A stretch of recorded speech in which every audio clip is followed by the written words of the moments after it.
is standing up against corporate greed, how unions are improving the lives of working families. And we're delighted that Shawn Fain, the president of the United Auto Workers, Sean O'Brien, president of the Teamsters, and Sara Nelson, the president of the Flight Attendants Union, are here with us today, and I look forward to their testimony. Our ranking member Cassidy has invited Diana Furchtgott Roth with the Heritage Foundation and Sean Higgins with the Competitive Enterprise Institute, and we welcome them as well.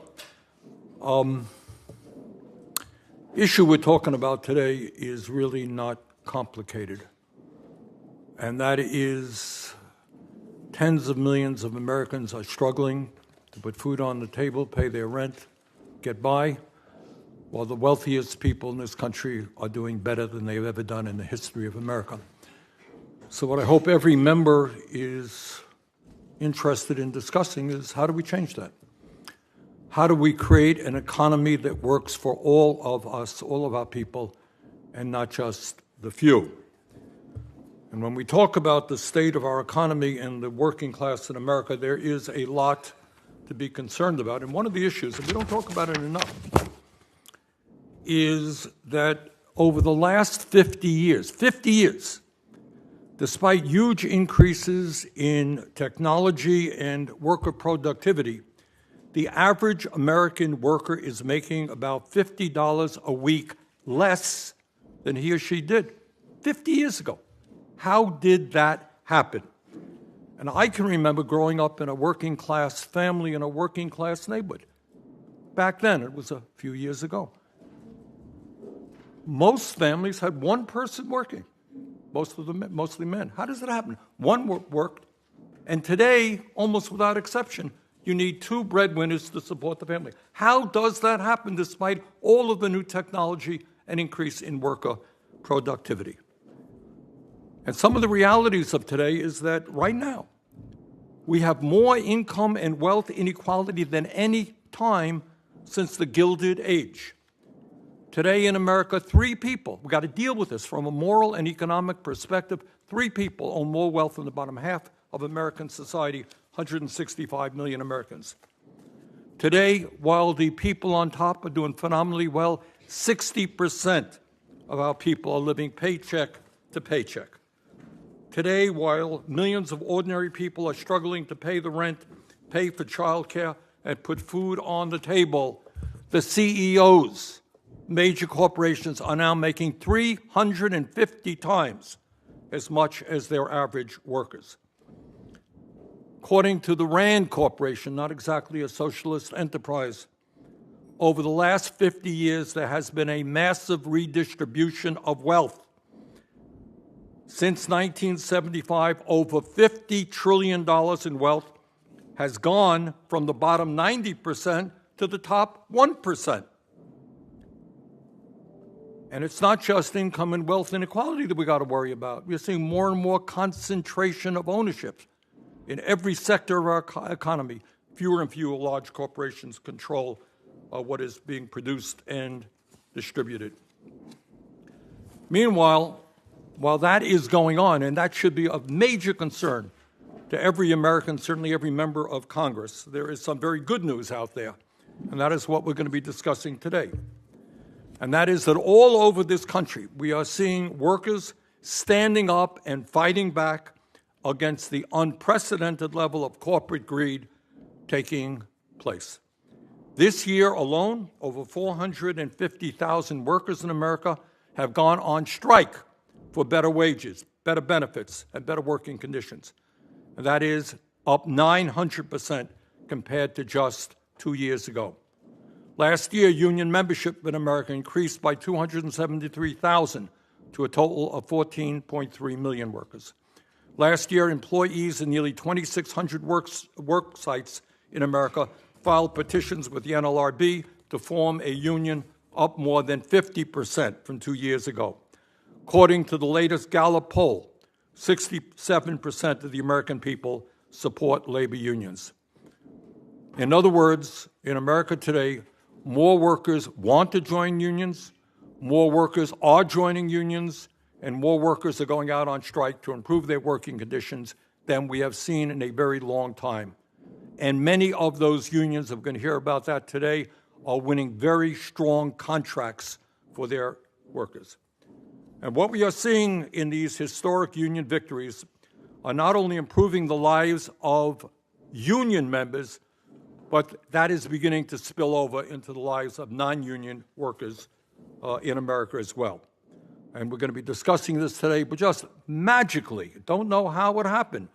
We're seeing Honda just announced that it would be increasing the wages of their non-union workers in America by 11%. Toyota, 9 to 10%. Hyundai also announced a major increase, just by accident, no doubt. Had nothing to do with what the UAW recently accomplished. After the Teamsters won a strong contract to increase wages and benefits for their workers at UPS, Amazon increased wages for its non-union warehouse and delivery drivers as well. And it's not just blue-collar workers. We're seeing white-collar workers organize as well. In my state and all over the country, you're seeing residents in hospitals, doctors, MDs, organizing. You're seeing nurses organizing. You're seeing young people on college campuses, graduate students who really have been exploited for years, organizing in large numbers. Obviously, we're seeing actors organizing as well. So that is the good news. The bad news is that for far too long, many corporations are doing everything that they can to intimidate, coerce, threaten, and prevent workers from exercising their constitutional right to form a union and negotiate a fair contract. And we all know why that is. Because when workers are in a union, they get substantially better wages, working conditions, pensions, and other benefits. And that is why it is absolutely essential that we pass legislation like the PRO Act to make it easier for workers to organize. So with that, let me give the mic over to Senator Cassidy. Senator Cassidy. Thank you, Chair Sanders. And Chair Sanders has acknowledged the progress that has been made by organized labor, which creates kind of, in my mind, a little bit of a puzzlement as to why we're having the hearing. We're not conducting oversight, and there doesn't seem to be a legislative purpose. The title of this hearing suggests that unions are functioning well, and it appears that they are, and that means that partisan legislation like the PRO Act is not necessary. Unions have a good message, apparently, about their ability to negotiate contracts on behalf of their members. If that's true, then they don't need the PRO Act to eliminate secret ballot union elections, which could expose workers to retaliation and intimidation. Unions shouldn't need the PRO Act to open workers to forced or coerced unionization by banning right-to-work laws in states like Louisiana, my state, that protect workers' freedom to choose whether to join a union or not. And they should not need, unions should not need the PRO Act or the Biden administration to impose radical joint employer rules to make it easier to unionize the 8 million franchise workers while undermining the business model of the establishments which employ them. If unions can convince workers that it is their best interest to join, then there shouldn't be changes to the independent contractor definition. This policy included in the PRO Act would take away the ability of 27 million workers to choose how to earn a living. Why? Well, effectively to make them susceptible to forced or coerced unionization. Now, I support a worker's ability to unionize. The right of workers to organize and be represented by a union is protected under the National Labor Relations Act. But if the benefits of joining a union are so good, and I'm sure that's the testimony we'll hear today, then there's no reason unions should have to coerce or strong-arm people to join. And they certainly don't need government to help them coerce and strong-arm. I'll remind my colleagues that this committee already voted on the PRO Act, with all Republicans opposing. There's no sign that the majority leader will bring it to the Senate floor, and it doesn't even have unanimous support from Democrats. But regardless, this committee has already devoted a markup to progressive legislation on unionizing and bargaining. So what is the purpose of today's hearing other than holding, I hate to say it, a taxpayer-funded pep rally for big labor unions? We have public health programs that expired September 30th, and we haven't had a hearing for the last 2 weeks. There are serious unmet responsibilities of this committee, but this issue takes precedent and is most deserving of our time. If we wish to celebrate those achievements that unions have recently achieved, that's the chair's prerogative. But we should point out that it's been 54 days since this committee has held a markup or hearing to consider actual legislation. Hopefully we can get back on track and use the limited time we have this year to get the rest of our reauthorizations over the finish line. With that, I yield. Thank you, Senator Cassidy. Now we'll hear from our witnesses. Our first witness is Shawn Fain, the International President of the United Automobile Workers. Mr. Fain is a 29-year member of the UAW and got his start with the union as an electrician at Chrysler Kokomo Casting Plant. He served his local union at every level and was elected UAW President this year in the first ever direct election for the union's executive board. Mr. Fain, thanks for being with us. Thank you, Chairman Sanders. Good morning, and good morning, Dr. Cassidy and members of the committee. I'm honored to join this hearing as the first directly elected international president of the UAW, representing over 400,000 active members and 600,000 retired members across a wide range of sectors, from auto manufacturing to higher education. My roots in the auto industry run very deep, back to the first early days of the UAW, when my grandparents, one of my grandfathers was hired in at Chrysler in 1937, the year the UAW organized Chrysler. That job was life-changing for my grandparents, all four of them. Their generation came out of a Great Depression. All four of my grandparents migrated from the South in extreme poverty conditions. One of my grandparents was, her and her siblings were left in an orphanage because their parents couldn't afford to raise them. When they moved north and were able to get good paying union jobs, it changed their lives. It's the reason I'm sitting here today. That changed the entire trajectory for my family. And I shared that same pride when I was hired in 29 years ago. But throughout my 29 years as a UAW member, I've seen drastic changes. I've witnessed our working standards and conditions eroded at the hand of bad trade agreements designed to drive a race to the bottom. Many of the decisions were being made under the guise of helping the companies be more competitive, which competition, in my word, is code for corporate greed and a race to the bottom, because that's what it drives. Find the lowest paying person and compare yourself to that. That's not something we should aspire to be as a nation.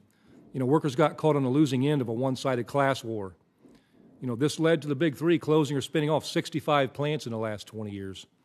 In 2009, our members were unfairly villainized for everything that ailed the big three. Our members, both active and retired, made massive sacrifices, such as the suspension of cost of living, job security language provisions, just to name a few. And all those sacrifices bore by our members were made to help the big three stay afloat and remain competitive. And all that did was feed corporate greed and continued race to the bottom. Despite that, and despite the plant closures that tore apart communities, and how our members' lives were turned upside down, our members have always delivered. With recent success in the big three, our union just showed the world what's possible when workers unite to fight for more, to fight against corporate greed. Workers can win. Only a small percentage of the working class Americans have the protection afforded by collective bargaining. Rather, the mass majority are treated like second-class citizens, employed at the will of employers. We want better for America, and you should want better for Americans. In the past 6 months, we've begun to turn the tide in this class war for the American worker. On September 14th, UAW launched our stand-up strike. It was a new strategy to take on corporate greed at Ford, General Motors, and Stellantis, which is Chrysler's parent company. It allowed us to integrate our members into a national campaign where worker strikes strategically grew and escalated over time, giving our union bargaining teams maximum power to negotiate a record contract. For the first time in our history, we struck at all three companies, and in less than 7 weeks, we won justice for our members and other workers. We want things our industry hasn't seen in over 15 years, victories that will instantly change people's lives overnight, getting back to setting the standard, giving people purchasing power to move the economy. Never in our history have we negotiated the reopening of a plant. We won victories that will instantly overnight change the life, and Belvidere, Illinois was written off for dead, as many people know. We not only got work back for that plant, but also a new battery plant. Both of these plants are going to add thousands of jobs to the Belvidere, Illinois community. That's what a union can achieve through collective bargaining. There's far too much in our agreement to detail in a short testimony, but, four of the major areas, we raised wages dramatically for over 100,000 workers. We took a major step toward ensuring a just transition in electric vehicles. We improved retirement security for hundreds of thousands of retirees. And lastly, we secured jobs. Job security was a major part of this bargaining for current employees and future members. And we bargained for language that allows us to strike these companies if they don't honor their commitments, which has been a huge issue in the past. Looking at the success of our contract, we're seeing that spill over into the non-union industry. After we announced our tentative agreements at the Big Three, Toyota made an unprecedented move and reduced their progression to full pay to 4 years from 8 years. They gave their employees a 9% pay increase. Honda raised wages 11%. And just yesterday, Hyundai announced that they're going to follow our pattern and raise wages by 25% for their employees through the year 2028.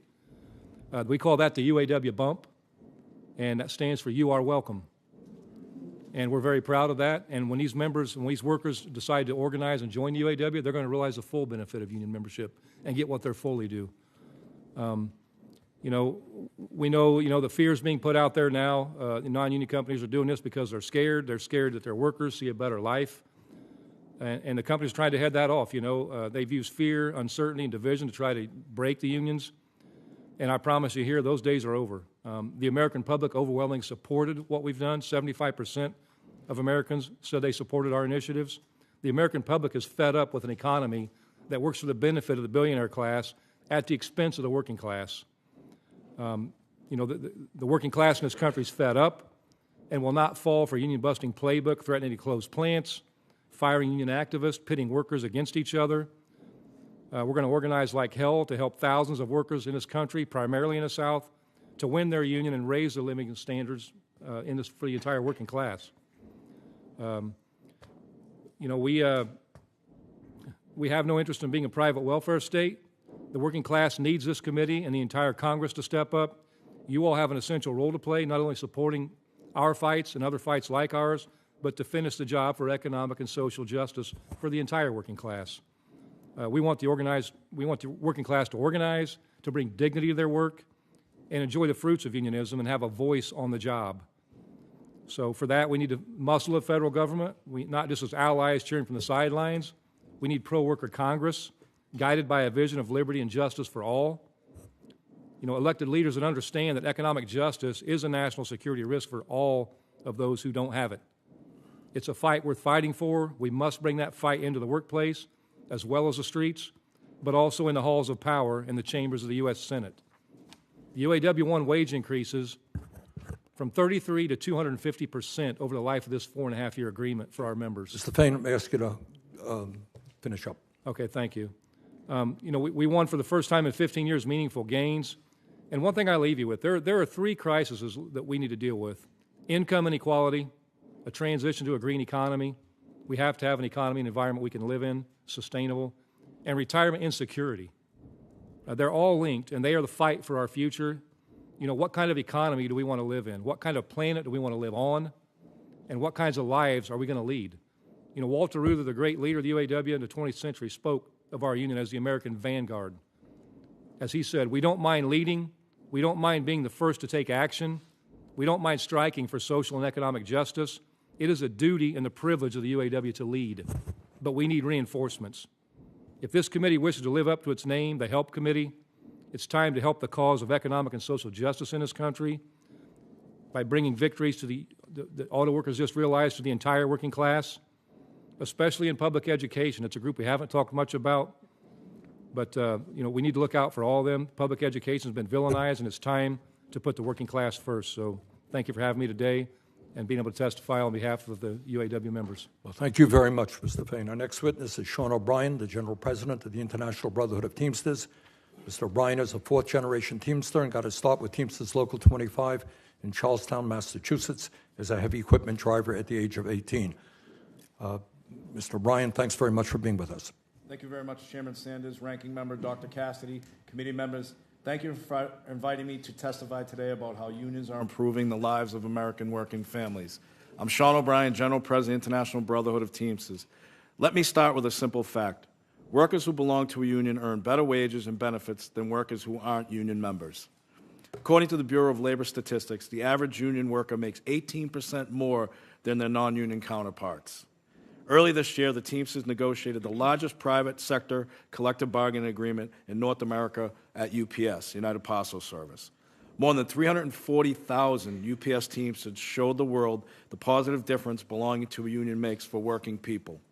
The Teamsters' national contract with UPS secured more for our members than any other single agreement in the 120-year history of our great union.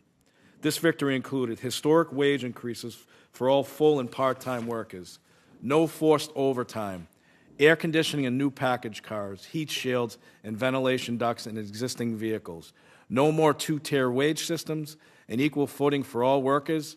Raises for part-time workers in our new UPS contract are higher than all wage increases given to part-timers in the last 40 years combined. For the first time ever, the Teamsters successfully clawed back concessions at UPS made in previous contracts. This historic new 5-year agreement is by far the best contract ever secured for American workers at UPS. Throughout our campaign, it was necessary to show the public what it looks like when real people get up in the morning and go to work at UPS. These are hard jobs.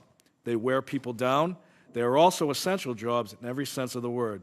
Today's world, all of us rely on parcel delivery more than we ever have before. This country does not move without the hard work of Teamsters at UPS. This includes the package car drivers in the iconic brown trucks, the feeder drivers making long-haul deliveries, the women and men getting up at 3 a.m. to work those warehouses, the unsung heroes the public never sees who move those boxes to load and unload those trucks. None of us are getting our packages without those dedicated part-time workers. The more we told the story of UPS Teamsters, the stronger our fight got against this giant corporation. Every poll showed the public was on the side of the workers. The American people will always appreciate and respect hard work. Our members knew that and felt it every week of our battle for a new agreement. When all was said and done, UPS Teamsters won a $30 billion contract. We did it without being forced to go on strike, by running a fierce practice picket campaign nationwide, and by fighting harder than ever before at the bargaining table. This is a contract that sets the tone of what's happening in the labor movement today. Interest in unions is at an all-time high, and for good reasons. Just look at a unionized company like UPS and compare it to non-union Amazon, who do the same job every single day. Both companies have tough, stressful working environments, but workers at Amazon are twice as likely to be injured on the job. Workers at Amazon are under constant surveillance and fear of losing their jobs. A regular package car driver at UPS makes twice as much as an Amazon delivery driver under the independent contractor model. Under the Teamsters' new agreement, UPS workers are the highest paid delivery drivers in America. Full-time UPS Teamsters receive more than $40 per hour in benefits compared to Amazon drivers who receive a benefit package of less than $10 per hour. Part-time UPSers receive 4 times more in hourly benefits than current warehouse workers at Amazon. Thanks to a Teamster contract, there's no comparing UPS Teamsters and non-union Amazon employees and how they are compensated or treated. For a company as rich as Amazon to treat their employees so badly is a disgrace. I want the members of this committee to ask themselves this: would you want your child to deliver packages for Amazon knowing the company's long track record of abusive mistreatment of workers? You cannot possibly answer this in the affirmative, not one of you. When you go to work at UPS as a Teamster, you get the highest wages in the industry, you get a pension, you get real protections on the job, and you get a fully paid health care plan that's better than the one I have as a general president of Teamsters.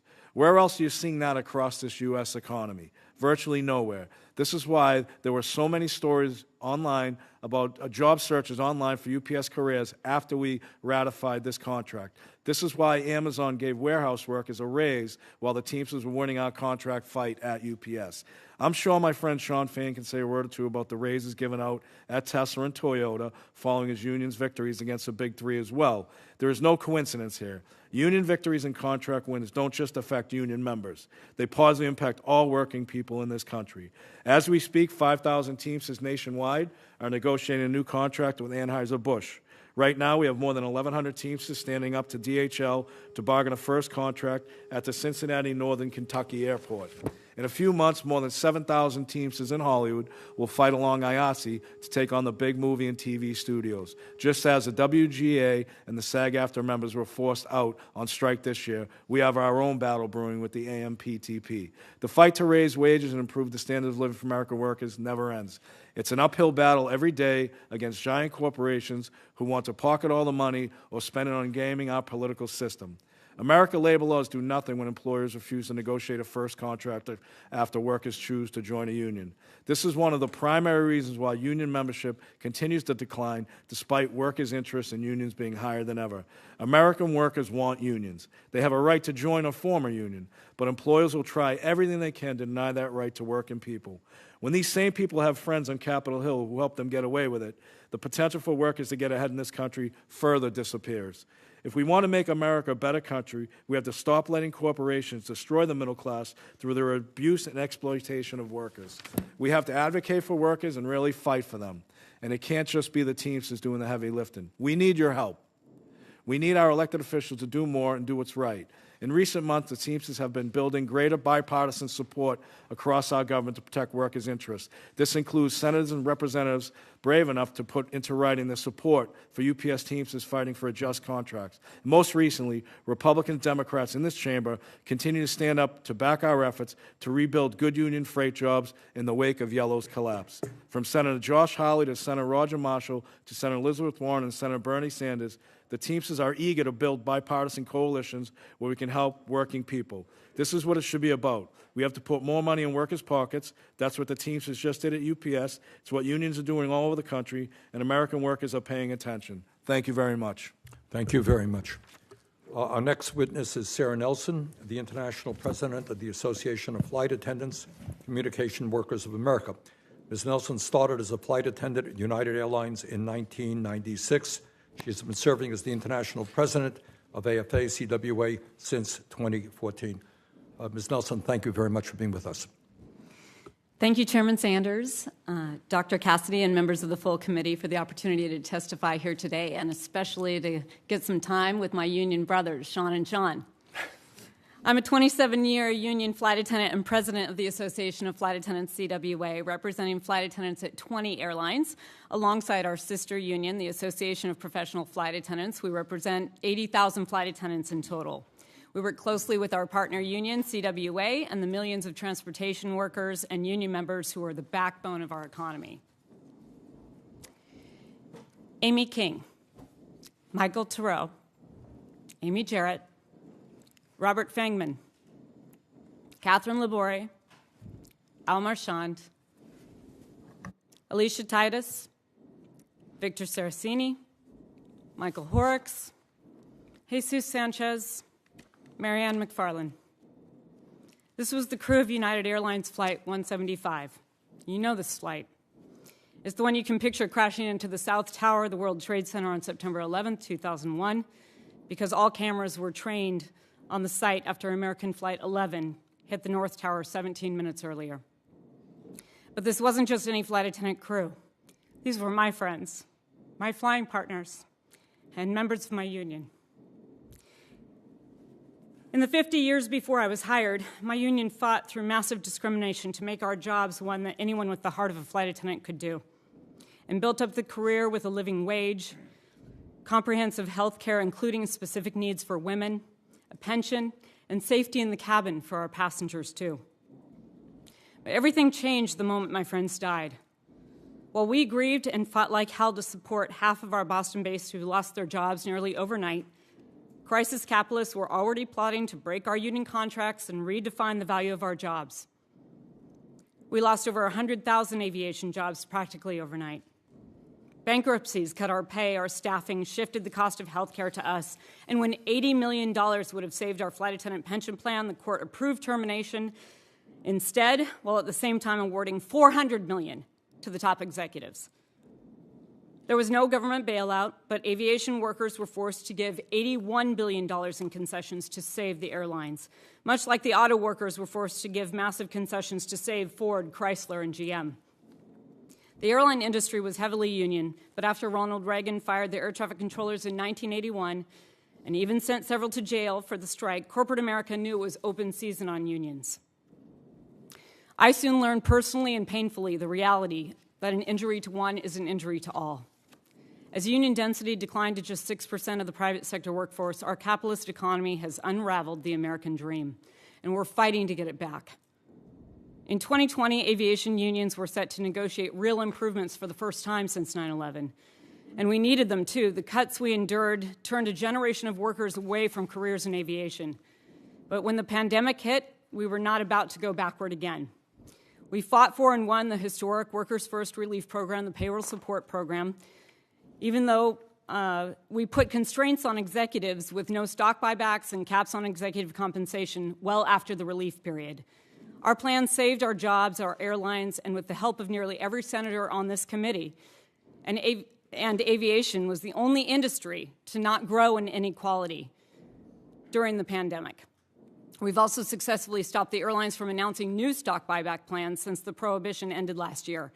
They must fix the operation for the American public and the workers and negotiate union contracts before sending cash to Wall Street.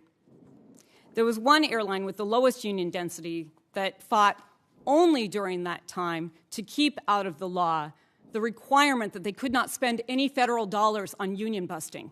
Delta Airlines spent their time doing that and then took the taxpayers' money and cut hours for workers as they were not supposed to do because there were not unions there to hold them accountable like we were at the other airlines. We have tiers in the airline industry too. The regional airlines that do work for the major airlines, United, American, Delta, and Alaska, are paid 45% less on average, working the same flights, doing 40% of the domestic lift in this country. We have to end those tiers, and we have an organizing campaign at the largest regional carrier right now, SkyWest Airlines. SkyWest has, for a very long time, tried to keep the wool over workers' eyes by saying that they already have a union, but it's an illegal company union. And when Teresa Grange, nearly 25-year employee with SkyWest, and honored, and Shane Price, 9-year employee, stood up and showed that this company union was a sham and that their voting system was a sham, they were fired for their union organizing. This committee needs to have oversight over that and put a check on it. The laws we have today were eroded since they were first enacted and took shape. The oldest law, labor law, the Railway Labor Act, has been eroded. There has been no reduction in the right to strike, and we routinely got contracts when the right to strike was enacted, and there was a clear question before the companies and the union members in order to reach agreements rather than to go on strike. But the administration has not allowed that release in 2 decades, with the exception of one time. And that is why we are suffering now, today, in contract bargaining, where American Airlines has not had a raise since 2019, the flight attendants. They're asking for a 33% wage increase because to keep up with inflation, they need at least 22%. And if we're going to get ahead from where we were since 9/11, we have to have more than that. We need scheduling rules, and we need our time back. Our time is controlled by these companies, and the consumers are hurt by that too. We're looking for scheduling rules and investments in the airlines so that we are not left out stranded. These are the things that we are negotiating for right now. American flight attendants voted 99.5% for a strike and will be asking for a release soon. United Airlines and Alaska Airlines is not far behind them. I have a question for this committee and a message for the billionaires who want to bleed the working class dry. To the billionaires, I say, there is plenty for everyone. You can be fabulously wealthy, but if you continue to try to keep us poor, you will find that the working people are not going to take it anymore. To the members of this committee, to the elected leaders across the country and around the world, I ask you the question that working people have asked for generations. Which side are you on? Thank you to Chairman Sanders and Dr. Cassidy for the opportunity to testify. Unions are necessary for a stable economy, our safety, our security, and our democracy. Nothing is more important for our nation to succeed than unions, collective bargaining, dialogue between divergent groups, solutions to the existential threats that we face, and the strength and future of our world and nation. The Association of Flight Attendants, CWA, is prepared to do our part, and I look forward to doing that with you and your questions. Thank you. Thank you very much. Our next witness is Diana Furchtgott Roth, the Director of the Center for Energy, Climate, Environment, and the Herbert and Joyce Morgan Fellow in Energy and Environmental Policy at the Heritage Foundation. Ms. Furchtgott Roth is an Oxford-educated economist. Pardon me?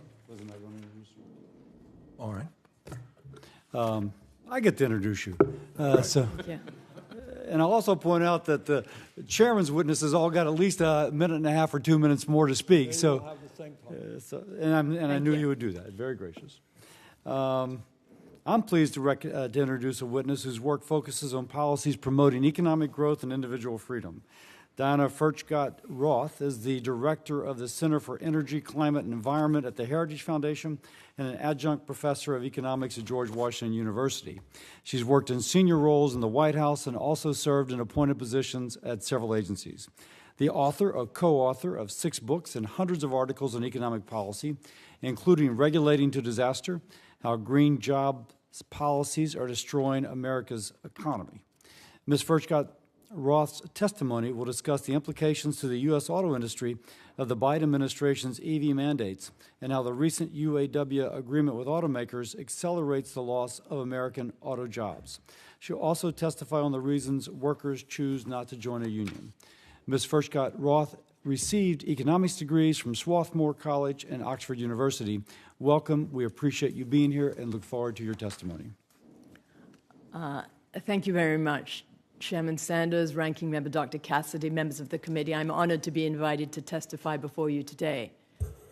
The UAW had such a single-minded focus on getting more money for their members that they forgot even to try to help out farmers, families, and other workers and unions. The Biden administration's electric vehicle mandate puts the economy at the mercy of government dictates in a planned economy that will destroy the livelihoods of small business, non-unionized workers, and eventually even unionized auto workers without making car companies more competitive or solving climate change challenges. This will put our children's future at the mercy of China. If the UAW were truly interested in helping its members and American families, it would have pushed for Detroit and other auto companies to try to continue to make the internal combustion engines and hybrids that Americans want to buy, rather than going all electric in 2035. What would help all American working families is getting rid of the Biden EV mandate, which you, senators, and the House of Representatives did not pass. Instead, the UAW talks on its website of a, quote, just transition to electric vehicles. It's not justice to make cars that are so expensive that most Americans can't afford to buy them. The electric version of the F-150 pickup truck costs $26,000 more than the gasoline version. It loses battery range when it's cold or when it has to tow something, and it takes an hour to recharge, and that's if the charger works and no one is ahead of you in line. Plus, going electric offshores American jobs to China, including slave labor in Xinjiang, because the Chinese make 80% of the world's batteries. Ford Motor Company President Jim Farley estimated that with all EVs, the auto industry will need 400,000 fewer jobs in the long run. The EV plan is poison for auto workers, small businesses such as plumbers and electricians, and auto repair shops and farmers who rely on gasoline-powered engines for pickup trucks and equipment. Ford is losing $60,000 per EV sold, and unsold EVs are piling up on dealers' lots. GM and Ford announced they are cutting back on projections of EV sales and lowering production targets for cars and batteries and postponing over $15 billion in EV investment. There will also be, with EVs, layoffs in auto parts companies and among your local mechanics who repair your gasoline-powered cars. Unions act in their own interests, as can be seen by the simple focus on UAW member pay at the cost of the interests of members of other unions. When auto workers were on strike pay of $500 a week, union leaders were still collecting their full salaries, in some cases over $250,000 a year. Only 10% of American workers and 6% of American private sector workers belong to a union in 2022, down from 33% in the 1950s and 20% in the 1980s. But some members of Congress are still trying to push Americans into unions. Why the decline in membership? Union corruption is endemic, and Americans don't like it. Teamsters drove yellow trucking into bankruptcy with a loss of 30,000 jobs. Stellantis, former Fiat Chrysler, and the UAW are still under federal oversight. Stellantis admitted to making more than $3.5 million in illegal payments to UAW union bosses, including, and I quote, extravagant meals, rounds of golf, lavish parties for the UAW International Executive Board, an Italian-made shotgun, clothing, designer shoes, and other personal items paid for with credit cards issued by the Joint Training Center, which was the UAW Chrysler Skill Development and Training Program. FCA executives also paid off the $262,000 home mortgage of former UAW Vice President General Holyfield. Holyfield and his widow also received hundreds of thousands of dollars directed through Holyfield's purported charitable organization. I'd like to submit the U.S. Office of Eastern District of Michigan, March 1, 2021 press release on Fiat Chrysler's guilty plea for the record. Working families also don't want to pay money into failed pensions. Last year, Congress spent $36 billion in taxpayer funds to shore up failing union pension plans, such as the Central States Pension Fund. Otherwise, 2.5 million union workers and retirees would not have received their promised pensions because unions didn't take care to fund members' pensions, although their own pensions were fully funded. Even after the massive taxpayer-funded bailout, plans are in trouble.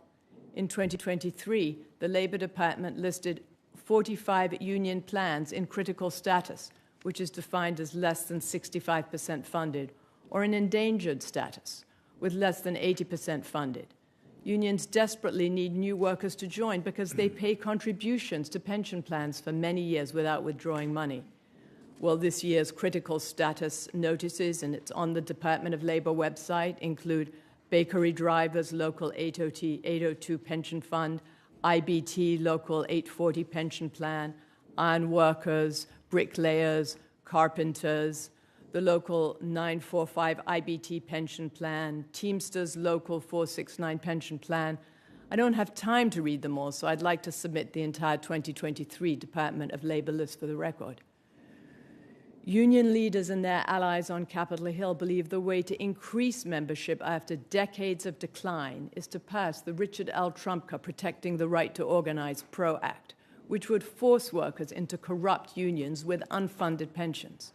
The PRO Act would harm millions of small businesses and people who work as independent contractors and in the franchise business center. Many would lose businesses and their jobs. It would weaken the right to a secret ballot in elections for union representation, even though Mr. Fain, seated here, insisted on a secret ballot for his election as union president. This gives union officials the power to intimidate workers because they know how they vote, where they live, and where their children go to school. In our highly competitive economy with 9.6 million unfilled jobs, workers have many options and shouldn't be forced by the PRO Act to pay union dues and fund failing union pension plans. Workers don't trust union leaders, and the new UAW contract provides additional justification. Many thanks. Thank you. Senator Cassidy, you can introduce the next. Yes. My next witness is Sean Higgins. Mr. Higgins is a research fellow at the Competitive Enterprise Institute specializing in labor and employment issues. As a journalist, he has covered the intersection of politics and economics for 2 decades. He was senior writer for the Washington Examiner, Washington correspondent for Investors Business Daily, and a contributor to publications including Reason Magazine and National Review Online. His scholarship includes a study on the long-forgotten legislative history of the National Labor Relations Board Act and an analysis of the PRO Act. His testimony will discuss how the NLRA was intended to protect the rights of individual workers to join or not join a union, and how the PRO Act does little to expand the rights of individual workers. Mr. Higgins, welcome. Thanks for being here. We look forward to your testimony. Thank you. I'll try and keep this within 5 minutes. Chairman Sanders, Dr. Cassidy, members of the committee, thank you for the opportunity to speak today. My name is Sean Higgins, and I'm a research fellow for the Competitive Enterprise Institute. CEI first and foremost stands for the individual worker. We support the worker's right to engage in collective bargaining and the right to refrain from engaging in it. We support the rights of the individual worker to do as they choose and impose any encroachment upon those rights. Preserving the right to dissent, to stand apart from and oppose the crowd, no matter how unpopular that stance might be to others, is important and should be protected just as much in the sphere of labor as it is in civil rights. Those rights must be remembered as we consider the impact of labor unions. I would like to start by discussing a bit about the National Labor Relations Act itself, because my research suggests the principal author of the act would agree. The introductory section of the law says, quote, "It is declared to be the policy of the United States to eliminate the causes of certain substantial obstructions to the free flow of commerce and to mitigate and eliminate these obstructions when they have occurred by encouraging the practice and procedure of collective bargaining," unquote. The section's use of the word encouraging is often cited by individuals as the rationale for legislation or federal rules designed to prod workers into joining unions, that the federal government's role is to encourage unionization. That is not what the law's author, New York Senator Robert Wagner, a Democrat, said at the time of its passage, however. His view was that the government should be a neutral arbiter. It would defend the rights of those who sought to engage in collective bargaining, provided that doing so was their own affirmative choice. In testimony before this very same committee in 1935, Senator Wagner said, quote, "That is all this bill does so far as I can see. It leaves the worker a free man to organize or not to organize as he chooses, and that is all it does." Lest you think I'm taking a single section out of context, in another exchange with another witness in the hearings, Columbia University economist Dr. Paul Brissenden, Senator Wagner denounced the, quote, "propaganda, which has been pretty widespread, that the purpose of this act is to impose some particular union upon the manufacturers of the United States. This bill does not do anything of this kind, except that it does make the worker a free man so he may decide whether he wants a union or not, and if he wants one, what particular union he wants to represent him, or whether he wants to remain unorganized," unquote. The NLRA, it should be understood, was originally fix-it legislation. Collective bargaining rights for private sector workers in general was first granted in 1933's National Industrial Recovery Act. With federal law now affirming the right to collective bargaining, unions at the time made a concerted push to organize industries that had previously resisted it. The industrial leaders at the time fought this with strikebreakers, and 1934 became one of the bloodiest years ever for labor unrest. This tied up all manner of commerce. Factories went idle, goods didn't ship, as the country was still trying to get out of the Great Depression. A second related problem emerged. Corporations responded to the new federal law with a "if you can't beat 'em, join 'em" attitude, and created unions of their own for their employees to join. If you worked for GM, congratulations, you could now join the Chevrolet Employees Association. Quite a few GM employees did. The degree to which they were pressured to do so was unclear. The independent unions of the time called these company unions sham organizations for the obvious reason. A company-run union has a clear conflict of interest and was therefore unlikely to properly serve the interests of the workers. That said, such organizations did not appear to be illegal under the Industrial Recovery Act. Wagner's NLRA was meant to rectify this, to affirm the right to collective bargaining, while also ensuring that workers were not coerced into joining labor unions they did not wish to join or did not reflect their interests. Quote, that is what I'm interested in. Whatever the men want to do, if they want to bargain individually or through an organization within a plant, that is all right, only if it is the free choice of the men," Wagner told this committee. It should be further noted that the NLRA section encouraging collective bargaining follows a preamble about certain substantial obstructions to the free flow of commerce and the need to mitigate and eliminate these obstructions when they have occurred. In short, encouraging collective bargaining is called for as a solution when labor unrest has created a ripple effect that threatens the broader economy. This is a reference to the violence that occurred in the year before the law's passage. The purpose of this hearing is to tout and promote unions as a boon to the economy and to workers. CEI does support a worker's right to engage in collective bargaining. It also supports a worker's right not to engage or to otherwise opt out. Attempts to expand collective bargaining by workers can easily fall into the trap of coercing workers or making them do things on the basis of "for your own good." The Protecting the Right to Organize Act would, for example, strip workers in 27 states of the right to decide for themselves if they wish to join or otherwise support a union. Nothing about a right to work law prevents workers from joining or being active in unions if they wish, however. They simply preserve the right of the individual to dissent. The best force for raising the lot of the individual worker is a strong economy with a tight labor market. We've seen over the last year and a half what happens when employers are put in the position of having to compete for workers.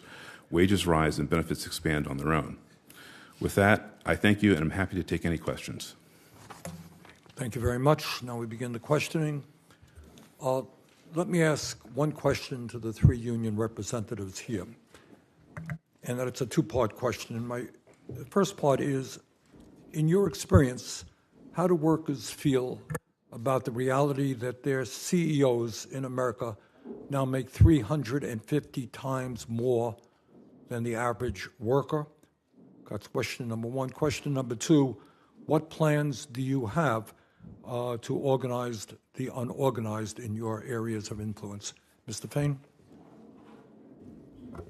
Thank you, Mr. Chairman. I guess in both those questions. I mean, the CEO pay issue, obviously we highlighted that a lot throughout the process, and it's despicable that that someone it would take one of our workers 350 years to make what a CEO makes in a year. The head of GM made how much? Makes 29 million. okay. And starting wages at one of the automobile plants was what? Prior to this contract, 16 something an hour. But the sad irony in this is just the fact that workers in this country are fed up, and that's what this is all about. And it doesn't just matter for UAW members; it's just working class people in general. We have to ask ourselves what kind of society we want to live in, and CEO pays run rampant. We hear the talk about competition all the time, of being competitive, and us being competitive with the transplants. But it's funny, I don't hear that talk when it comes to CEO pay. The average big three CEOs make almost 25 million, 30 million a year. The average CEOs of the transplants make around anywhere from 3 to 5 million. But we never hear that argument. All right, let me ask you the second part of the question, organizing efforts. What plans do you have to organize unorganized workers? We're going to organize like hell. I've said this throughout the last year, that when you bargain good agreements, when you set a standard, people want to be a part of that success. And it's what changed my grandparents' life. It's what changed millions of workers' lives in this country back in the 30s, 40s, and 50s and 60s. And so, we've had thousands of workers from non-union plants reach out throughout this process, want to be a part of this, and we're going to go to work. Mr. Bryan, same question. How do workers in general, in your experience, feel about huge income and wealth inequality we're seeing? What kind of organizing efforts are you planning? Well, I think first and foremost... Microphone, please. Sorry. I think first and foremost, Chairman Sanders, our members obviously want to be rewarded for the work that they do. And, I know there was, prior to us coming to the record settlement with UPS and many other agreements that we've negotiated in the last 20 months, is that people that have never performed the job, people that have never touched a package, people that have never went out and delivered through the toughest times, the pandemic, putting themselves and their family at risk, rewarding themselves with record bonuses and pay, and obviously record profits, all the while our members were status quo. There's no doubt that CEO pay has increased, I think, since 1979 on the average of 1,400%. And I think the average U.S. worker, both non-union and union combined, has only increased by about 17%. So there is a huge disparity there, and our members don't like it. But the reality is that's why we have the ability to collectively bargain and hold these employers accountable, and actually state facts for the record on what our members do. As far as organizing goes, we are utilizing any and all collective bargaining agreements, especially now, as a template to show the non-union workers the benefits and protections that they will receive when they join a union. And there's no better testimonial than actually holding a contract that's been signed by an employer that guarantees the terms and conditions. Now, if you would ask a non-union employer or if you ask someone that's non-union to go to their employer and say, could you guarantee me these, would that non-union employer sign that? Okay, Ms. Nelson?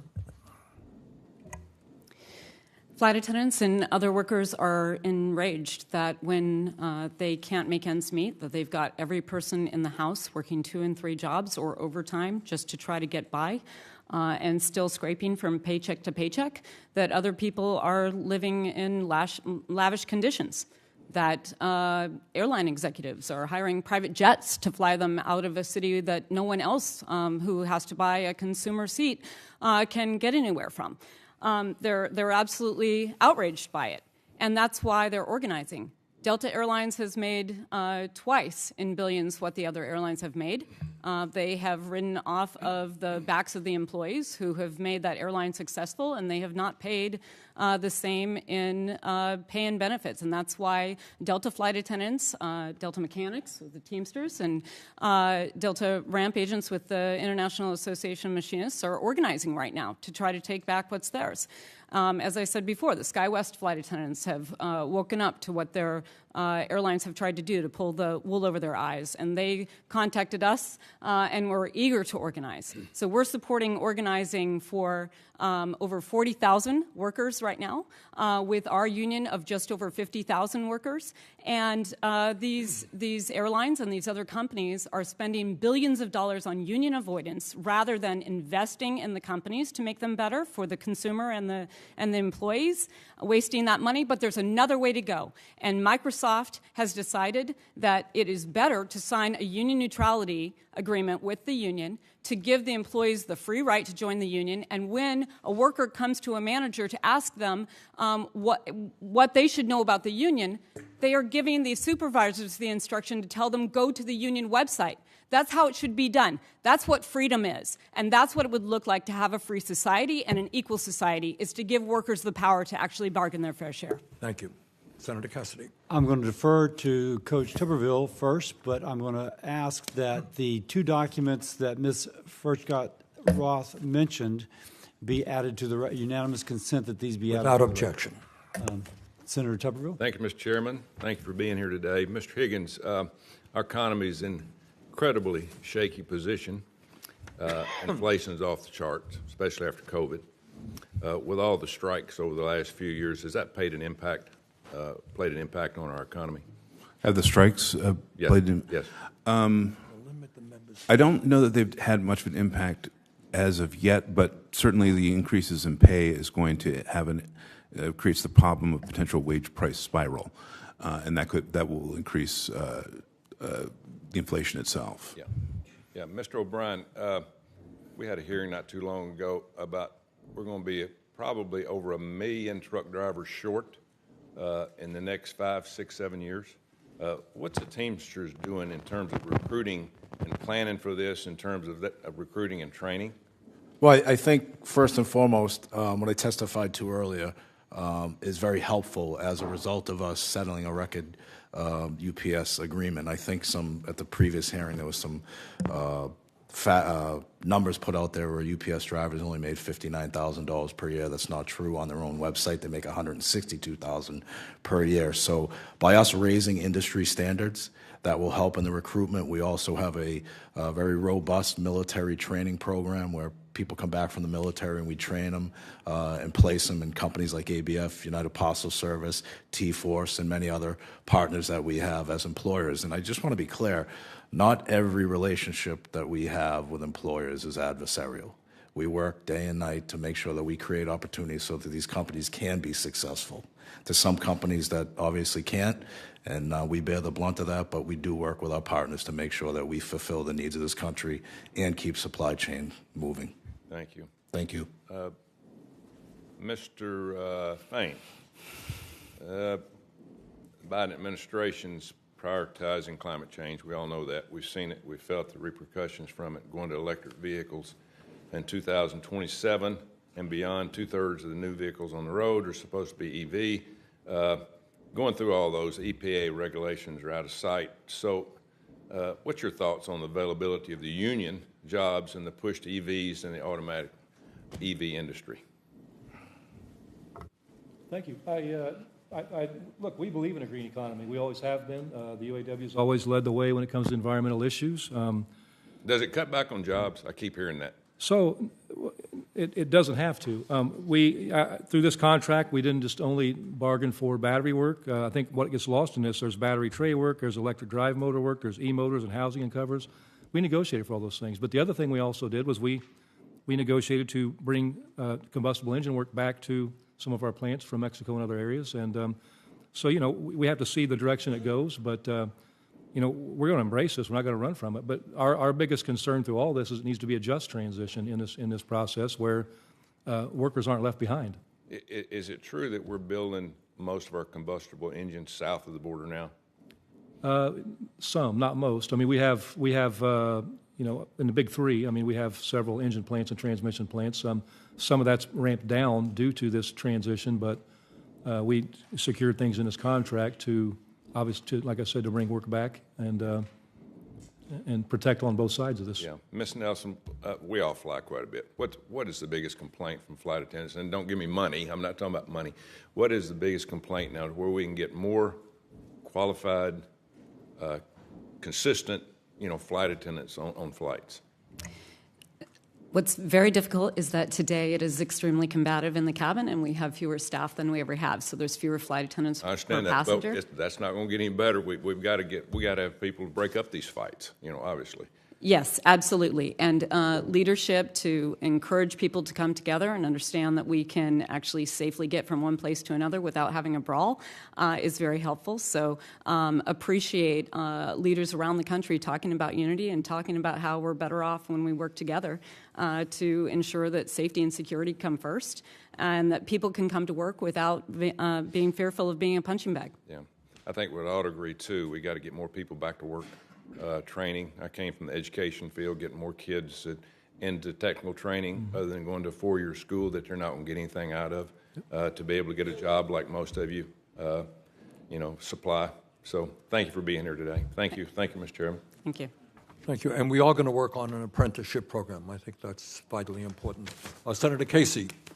Mr. Chairman, thanks for having this hearing, you and the ranking member, and bringing in leaders to talk about workers and corporate greed, but also the promise of union organizing. And we're so grateful to be with these leaders. I wanted to start with obviously a related issue, and that's what has been termed greedflation. We just did a report about this last week. When major corporations are taking advantage of consumers by jacking up prices and blaming inflation, just because they can, without any kind of scrutiny. And when they jack up those prices, they hurt a lot of families, and that's what we're seeing all across the country. Here's the reality: just between 20 and 21, just between those few years, corporate profits rose 75%, 5 times the rate of inflation. That is, I think, for so many Americans, an abomination. When corporate profits are exploding by 75%, 5 times faster than inflation. When I travel across Pennsylvania, I hear about this every single day, whether it's people trying to pay their grocery bill or other household or family expenses. And greedflation is impacting our families. This is documented. This isn't some theory. We can document it, and we do in the report. And it's, if anything, it's elevated the significance of unions and why union organizing has never been more important. To give a worker and his or her family a shot at being able to make ends meet because they have the benefit of a union. And unions like those that are represented here today are critically important in this fight for workers. Strengthening workers' rights and protections, including the fundamental right to organize, which, by the way, is under threat. And anyone who thinks just because we had a legislation in 1935, the National Labor Relations Act, that everything's okay, every day of the week that right is under threat across the country. It's essential, that right to organize is essential to building an economy that works for all Americans. So my first question is, President Fain, not just because you've had a couple successful months with your organizing, but I'll start with you. As you know from the deal, the historic deal that you just negotiated, securing wage gains for auto workers, the big three are another example of this. They've seen record profits, and they've given their CEOs millions in salaries and bonuses while fighting to deny their workers a raise and keep their car prices high. How has corporate greed affected American car prices and worker wages?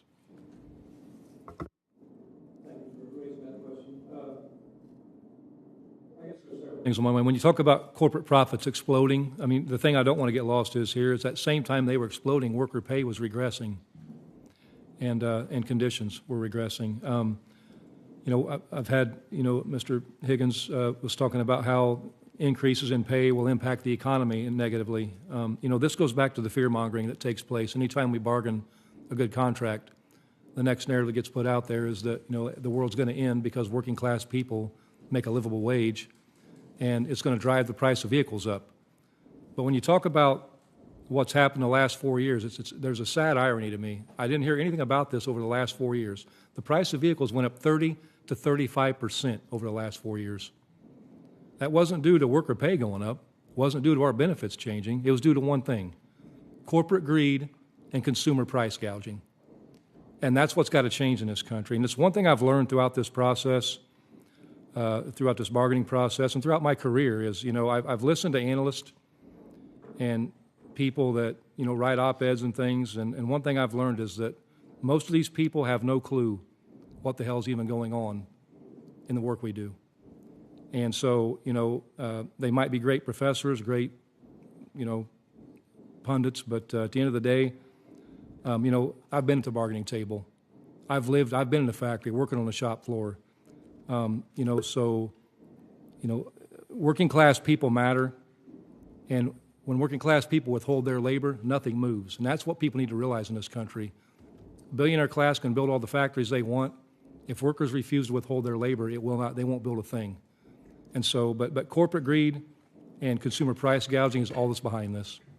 Mr. Chairman, could I just add something for the record?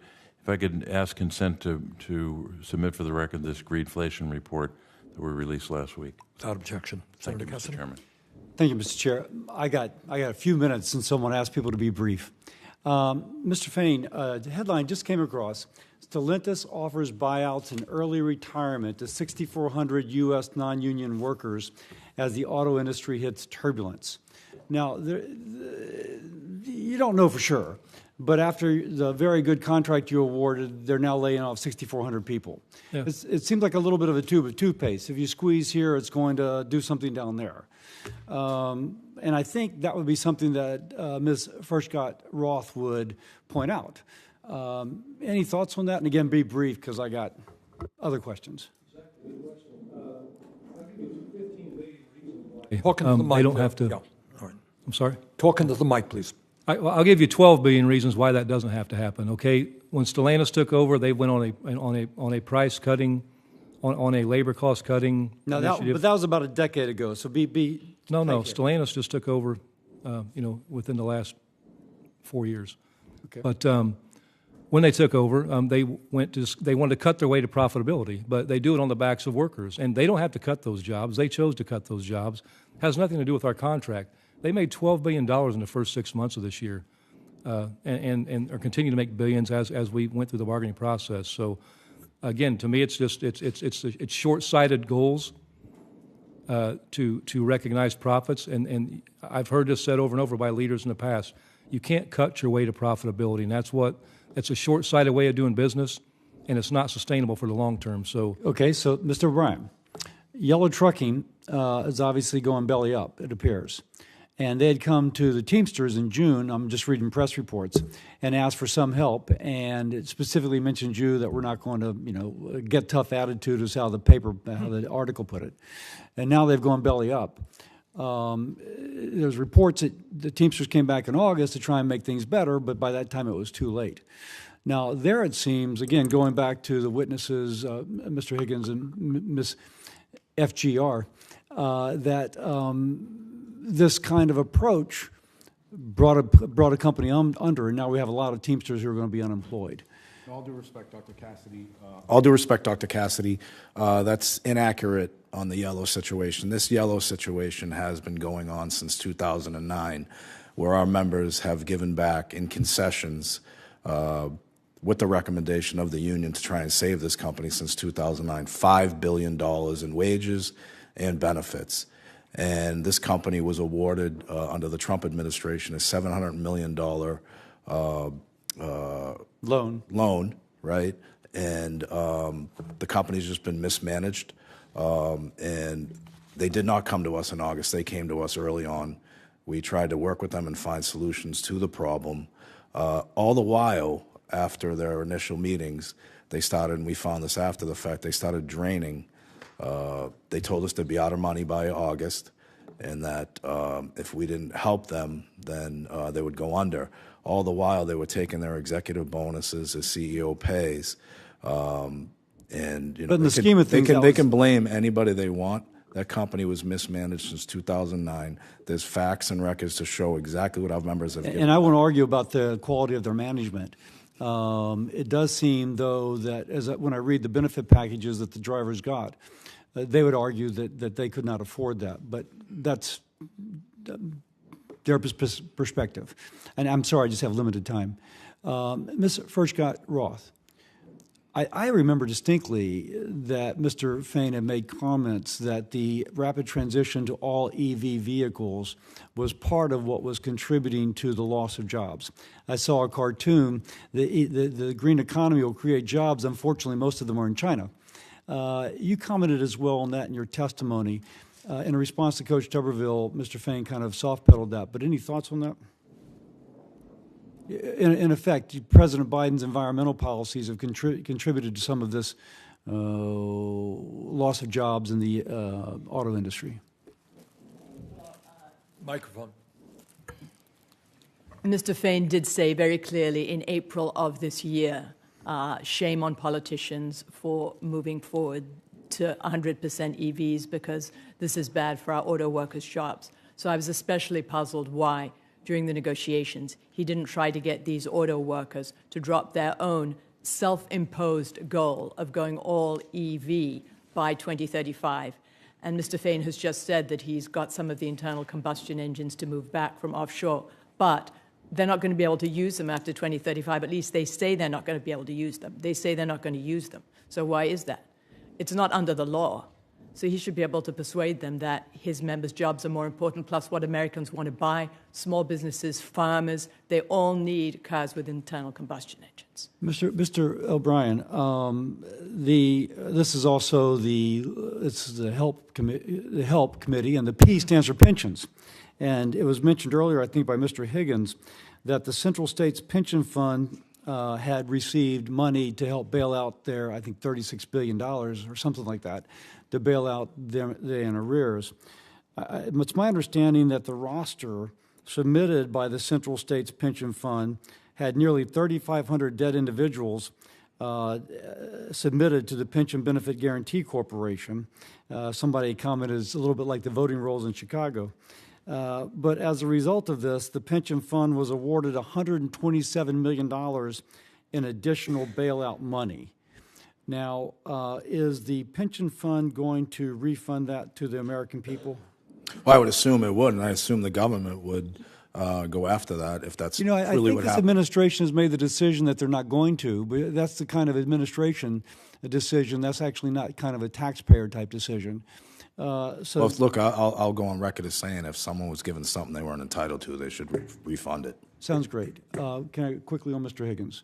Mr. Higgins, you mentioned on the joint employer rule it's a boon to employees. I think my understanding is if you have a subway and you've got 7 employees and 4 of them vote to unionize, that young entrepreneur or that person of color who's got their first business has to unionize. And, of course, with increased cost and hassle. Any quick comments on that? Because the chair is being indulgent, but still, quick comments? Well, as far as the joint employer goes, it doesn't directly impact unionization itself, but in terms of it does sort of bleed back towards the corporate parent, and that's, I believe, the intent here. If you're organizing, you have to organize, and they're franchisees, you have to organize them piecemeal by one. But if the franchisor is considered the joint employer for all of its franchisees, then you can simply direct your campaign at the franchisor corporation and do it that way. And I believe that's the sort of underlying impetus. Okay. Senator Baldwin. Thank you, Mr. Chairman. I want to begin by recognizing the incredible leadership of the 3 union leaders before us today. From winning historic gains at UPS and the Big 3 to protecting airline workers during the COVID pandemic, you've really served your members quite ably. Despite these bright spots, it has been a tough year for union workers in Wisconsin. President O'Brien, when you came before this committee earlier this year, I asked you about the announced closures of 2 Energizer battery plants in Wisconsin. These facilities in Fenimore and Portage were formerly Rayovac facilities. Rayovac was an iconic Wisconsin company. These workers, represented by the Teamsters, and by the way, I had a chance to visit with some of them just a few weeks ago in Vennamore. When Rayovac was acquired by Energizer in 2018, the Federal Trade Commission shocked investors when it appeared to really rubber stamp that merger with no conditions attached. By the way, that same merger was treated very differently by regulators in Europe. After the approval, consumers began paying higher prices for batteries, not lower. And nearly 600 Wisconsin union members stand to lose their jobs as the company moves those jobs to Singapore and North Carolina, both at facilities without represented union labor. I've urged the Federal Trade Commission to actually retroactively review that merger approval. I've asked them on 2 occasions, so far without any luck. Then, in July in Wisconsin, Master Lock announced that it would close its Wisconsin plant, which has operated in downtown Milwaukee for nearly 100 years. Shortly after its parent's company acquired a lock business from a competitor, the company decided to move 400 jobs, 330 of which are UAW members, to Mexico and to China. We have seen this playbook in Wisconsin before, and so I am currently working on legislation that would require the Federal Trade Commission to consider the impact of mergers on workers in addition to the other considerations, because the workers are the ones who bear the brunt of the quote-unquote efficiencies found after a consolidation. I'm really tired of seeing our high-wage union jobs in Wisconsin go to non-union states or abroad. These companies hire consultants who see cutting union jobs as the way to increase their margins, but I see it as cutting off your nose to spite your face. The truth is that unions provide the security and wages necessary for workers to develop skills, expertise, and institutional knowledge that are the bedrock of innovation and growth. But too many in corporate America are not interested in innovation or growth anymore. Many large companies only want to look at the very short-term, quarterly capitalism, extract value, cut wages, close facilities, and increase buybacks, all to enrich themselves and their investors. So it's a big question with very little time left for the 3 of you. But how can we change that culture of corporate America to get these companies to see their union workforces as an asset to be grown instead of a cost to be cut? Senator Baldwin is right. Very little time. Be very brief in your answers, please. You know, first, I mean, when 26 billionaires have as much wealth as half of humanity, we have a crisis in this world. You know, I don't see these things, the master lock situation, I don't see it as any effort of efficiencies. I'm going to call it what it is. It's corporate greed at the expense of working class people. It's driving a race to the bottom. We have to want better for this country. I don't care what party someone is. If you truly believe that paying someone poverty wages is the pathway to a successful nation and a successful economy, I don't know what you're smoking. So, you know, we have to have a just transition in this EV. We have to look at workers' wages and benefits, and we've got to stop the race to the bottom. Thank you. Mr. Bavaria? I mean, it's just clear in that situation you described with Energizer, those jobs are gone. They're not coming back. And right now you have 600 people that have had long-term careers there who've raised families, put kids through college, and we're depending upon retiring out of there. They're working under a severance agreement, so those jobs are gone. I think, to sum it up quickly, we need more oversight over these mergers to make sure that, first off, we keep these jobs in America, but more importantly, we've got to mitigate any type of damages or tax on these workers for their ability to join a union as well. I mean, they're going to go to North Carolina, which is right to work, and it's proven that the median average wage in right to work states are far less than the non-right to work states. So we've got to have more oversight on these mergers and acquisitions. I agree with you completely on everything that you said, Senator Baldwin, and we do need a better look at the impact of mergers on workers. In fact, actually, there has not really been a look at the impact on workers in the JetBlue Spirit merger, which is actually going to improve jobs and increase competition in the airline industry, giving one more airline at the highest level competition with the others to drive those jobs to better standards and also to give consumers better choice. So we need to have that. But we also need to have constraints on stock buybacks, and we need to move away from this idea of the quarterly earnings, because even the best CEOs that I have worked with who have wanted to run a very good company have been forced by the people who own the company. They are no longer the decision makers. They are driven to send more and more money to Wall Street rather than investing in the company, investing in the workers, and investing in what is going to be good for the consumers. So we have to remember that a rising tide lifts all boats, but the working class is the tide. And that's what we have to focus on. Thank you. Senator Mullen. Thank you, Mr. Chairman. Just to get a little factual on what Mr. O'Brien just said about right-to-work states versus forced work states. According to the compensation data report of the U.S. Commerce Department, an average salary for private sector employee in 2019 was $4,000 higher than the average employee in forced union states, stating that right-to-work states pay more. Now, if we also want to break this down to statistics, which was quoted earlier by Mr. O'Brien, about wage differences, if you talk to the Bureau of Labor Statistics in non-union jobs, their average salaries raised 14.6% compared to 11% wage increase on unionized workers from 2020 to 2023. If you go back to the percentage of union workers, because if unions was working so well, then you'd see an increase in union jobs, not a decrease.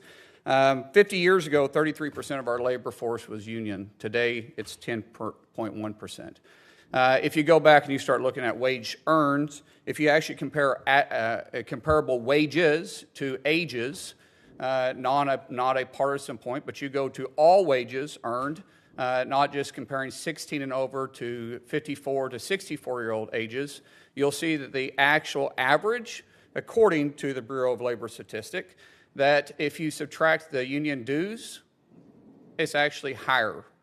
Non-union employees are getting paid by roughly 1% to 2%, which is exactly what union dues are, is 1% to 2% of their salary.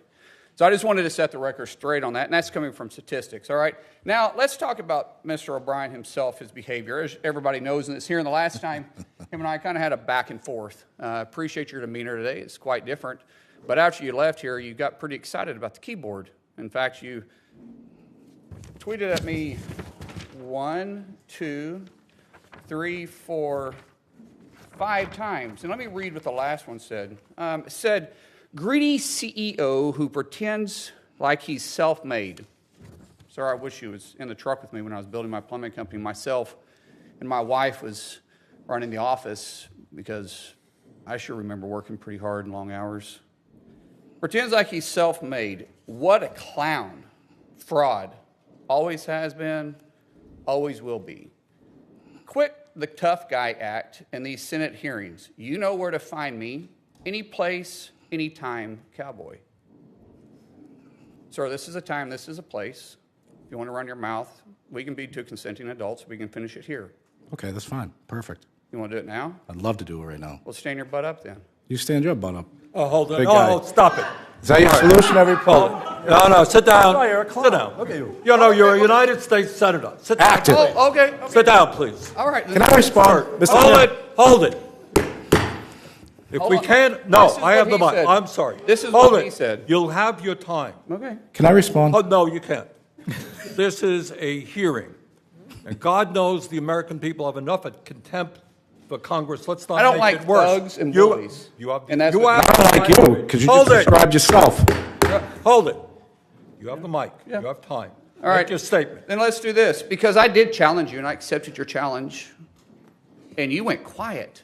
No, I didn't go quiet. Hold on. You challenged me to a cage match, No, acting like a sir. 12-year-old schoolyard bully. Excuse me. Hold on. Hold it. No, excuse me. I have the I mic. will say exactly. Senator what you Mullen, said. I have the mic.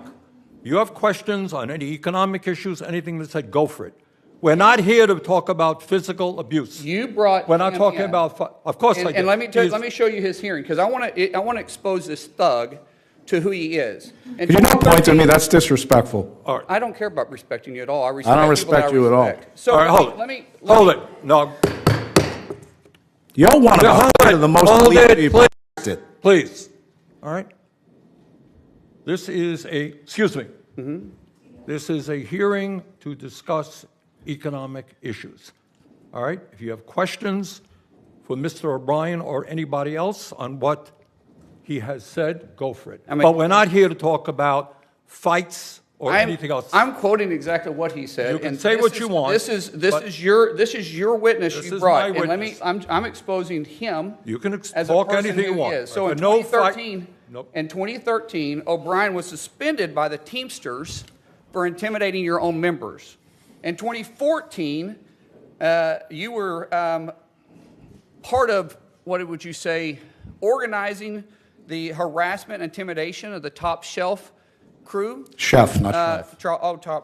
Top Chef, okay. And then, and I think in the reports they said sexual, racist, and homophobic slurs and death threats. 14 tires were sliced, and 5 Teamsters were arrested. And you said, well, I had nothing to do with it. But however, in that same statement, you said, but if I get called to testify, I'll plead the fifth. This is a witness you brought in here. In 2017, you were removed as lead negotiator by then President Hoffa for UPS for your actions. And then in 22, when this guy was elected, what he said after he got elected was he wanted to bring the mob mentality back to the Teamsters. This is your guy. And you're obviously going to give him a chance to respond to your questions. Absolutely, because this is my question. Because you called me out. I didn't call you out. Yeah, you did. You said anytime, any place. Let's get the record straight. Miss, hold it. No. Hold on. Senator Mullen, do you have a question for the witness? Yeah. Okay, let's hear it. So, anytime, any place. No, that's April is a charity event. No, that's not. No, it's a sir. He said it, and this is my He is time, here to and you didn't set no. parameters on what the questions can or cannot be asked. And I'll ask. No, you're not going to. We're not going to be talking about we physical understand. confrontation. Oh, this is about charity for a union charity because this is for firefighters. And do you have a question on his testimony? April. Grow up, will you please You have grow a up? You're an question embarrassment. on his. Let's not be. You said it. You're an embarrassment. You said You're it, an and I'm just embarrassment. simply answering it. You Senator reached Mullen, out to hold it. somebody- Hold it. Senator Mullen, you made some charges. Charges? Mr. O'Brien, do you want to respond to Yeah, go the ahead, question? please. Yeah, I mean, look, the reality of it is, you Accept know, my challenge, Mr. tough guy. Mullen, tough guy. Hold it. Answer the questions. All right, you're one. He Please. made a lot of statements, right? And his statements are fiction at best. Fiction. I read them. Can he answer? What? Answer the question, please. I can't understand him, to be honest with you. He rambles so much. What was your question, actually? Well, you said I made a lot of statements. No, but what's your question? I don't understand your question. Could you repeat it? You said anytime, any place. What's your question? Accept the challenge. What challenge? You said anytime, any place. I'm accepting yours, so why don't you come What back? challenge? What challenge are you talking April about? 30th. How about we do it for a charity at the Smoking Guns in Tulsa, Oklahoma? No, we're not going to be what was the talking about challenge? physical What are you talking about? confrontations here. You want to fight me? What'd you say by anytime, any place? Let's have coffee, discuss our differences. Oh, that's what you said. Yeah, that's right, exactly. All right, well, let's sit down and have coffee. Let's I'd do love it. to. All right. I'd love to. But do it. It's funny how you're backing out. Okay. I don't back on anything. You did. You're the one. You're a 100. Senator- Should be the most influential people in this country making changes. Senator You're Hassan- focused on. Okay. You're Thank focused you. on Why did debate you- that's not Why- even relevant. Keep texting You're an me, and then embarrassment. silence. You're an Excuse me. embarrassment. Then you went That's what silence you after You're an embarrassment to the text. state of This Oklahoma. hearing is about the condition of the working class in America. You That's brought what a we're thug talking. into this You're the biggest thug here. You brought him in. All right, You're the biggest thug. Even your I don't know colleagues call you why a you do joke. what you're doing, Senator Hassan. Thank you very much, Mr. Senator Chair. Hassan, you got a Senator question? Mullen, please yield. I've been recognized No, by the chair. you got it. Act accordingly. The now- microphone is yours. Chairman Sanders, I want to thank you for this hearing. I want to thank Ranking Member Cassidy, too, for participating in it. And I want to thank all of our witnesses for being here today. It's really a great time to be able to be with all of you and to be here with union leaders to discuss the important role that unions play in improving the lives of working families in New Hampshire and all across the country. I have 3 questions. I'd like to get through all 3. I want to start with you, Mr. Fain. You talked in your opening remarks about the historic gains that the United Auto Workers have recently achieved. And I understand, and you mentioned that soon after the agreements were announced, other automakers have boosted their employees' hourly wages and benefits. So can you just talk a little bit, and try to keep it to 30 seconds to a minute, about how union successes lead to improved conditions for all workers? Yeah, thank you for that. And I think this goes back to, Mr. Mullen's previous comment about, talking, I think he was, I respectfully had to disagree with his comment about that, in right-to-work states, workers make more money. And I think this is a prime example. We bargained our greatest contract in our history, the richest contract in our history, where it will change lives. And, we set that standard. And immediately you saw Toyota, Honda, and now Hyundai changing their conditions, raising pay for their workers and shortening the progression to get to full pay from 8 years to 4 years, from 6 years to 3 years.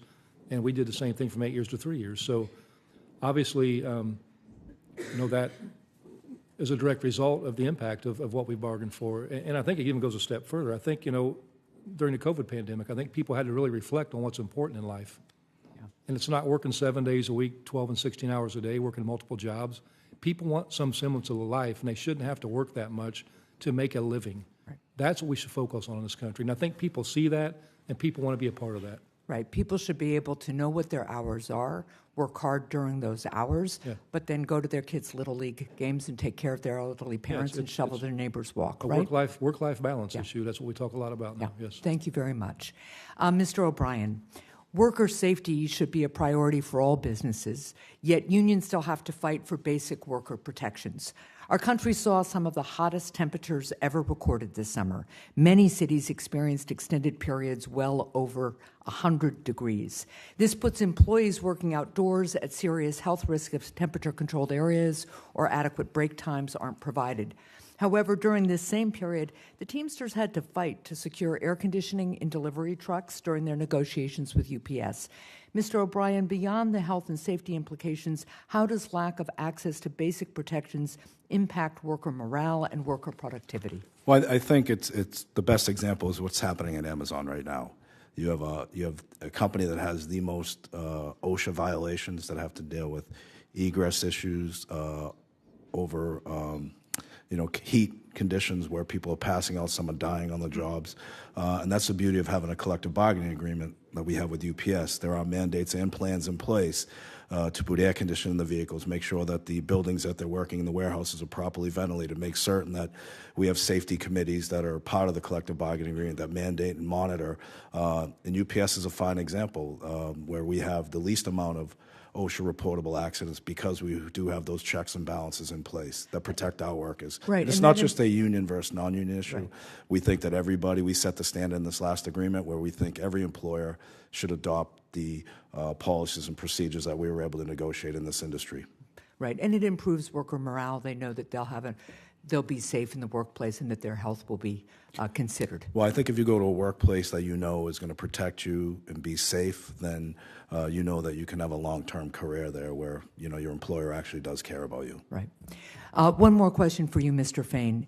Investments in workers and their families pay off for businesses. Businesses that provide paid family and medical leave, for instance, are able to better attract people to the workforce and reduce turnover, which saves them time and money. Mr. Fain, some paid leave benefits were included in the contracts that your union recently negotiated. How will workers' access to guaranteed paid leave impact the stability and success of the companies that they work for? Well, we made we caught a lot of flack, a lot of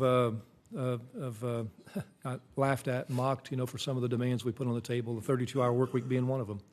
And all this gets back to is having work-life balance. And, the paid leave was a big issue, in the birth of a child or adoption or certain situations like that. People need time to adjust to that. And that's something we don't talk about a lot publicly now, but these are all work-life balance issues. To me, it goes back to mental health issues also. Yeah. When people are working themselves to death 7 days a week, when they're working multiple jobs, scraping to get by paycheck to paycheck, this affects the mental health of our society, and I think that's why we see such an increase. So we have an obligation to give people adequate time to do those things. I mean, when you have a child, it's one of the greatest moments. I have 2 daughters. I mean, literally, when both my daughters were born, I cried for a half hour. I mean, it's the most beautiful thing I've ever seen. Yeah. And you know, I had to take vacation to spend time, but you know, so I think it's a great benefit, and management does that. Management already had that benefit. It was just basically giving our workers a right that the managers are playing so enjoy. Thank you. Thank you, Mr. Chair. Senator Braun. Thank you, Mr. Chairman. We've had these discussions before. I come from the world of full competition, transparency, the things that classic markets are made of, an engaged consumer. And in so many instances, that's not the case anymore. You've got huge mega corporations, many of them multinationals. And we've had this discussion. I know Mr. O'Brien and I have had that. That is where you've got to have some counterweight. You've got to have a voice for employees. And when I hear stories of a CEO in a public company making 100 times the wage of the average employee, and thumbs went up to even more, I'm going to say a figure much lower than that would not be the case in almost all small businesses. Any business that is being held in check by true markets. I come from a place where you're lucky to grow up in a community where you couldn't tell the difference between blue and white collar. Many of my employees were blue collar folks that ended up working their way up into management. But I've made this statement too. If you pay good wages and good benefits, you guys are probably not even needed, because employees would choose probably not to even go there. Where I want to go is when it comes to the small business owner, most of whom make a living out of that small business. To me, it's harder than just working for someone. It's in that same category, though. Your family is living off of it, and you got to have a living wage, or you have to have a return on that business. And when it comes to union efforts to maybe focus on the gig economy, small business, franchisees, which is where a lot of people get their start, almost none of them want any help. Do you feel, and I'd like to start with Mr. Fain, Mr. O'Brien, and Ms. Nelson, is your opinion that that is not the bailiwick of what you're interested in? Isn't there plenty to do where you have that disproportionate difference between employee and huge public companies that have a different characteristic from what I'm describing? And does that mean you should lay off of that area and focus on where the need is most? Mr. Fain, would you start? Thank you, Senator Braun. I think when you talk about competition, I understand. Competition to me is a code for a race to the bottom. It always has been, because we seem to find the lowest bidder. But in what you're talking about with pay and benefits, I understand how that's being framed. But there's one thing that you didn't talk about, and that to me is why unions are really imperative, and that's a voice. It gets lost in the shuffle a lot of times. But when you're an employee at will, you can be fired for any reason or no reason at all. That can't happen with a union. And so, you can have an opinion, you can have a grievance, and you can raise those grievances. But do you think that's applicable at the level of small business in places that are there scrapping at the lower end of the economy, where they want that autonomy, and where, in my observation, they generally are paying their employees more than they're making anyway? I'm not disputing. I'm acknowledging that there's a place against super mega corporations. But then I look at the PRO Act, which has got features where it looks like it tries to get into an area where I don't think there's a need. Give a brief response to that, and then I want to hear the other two.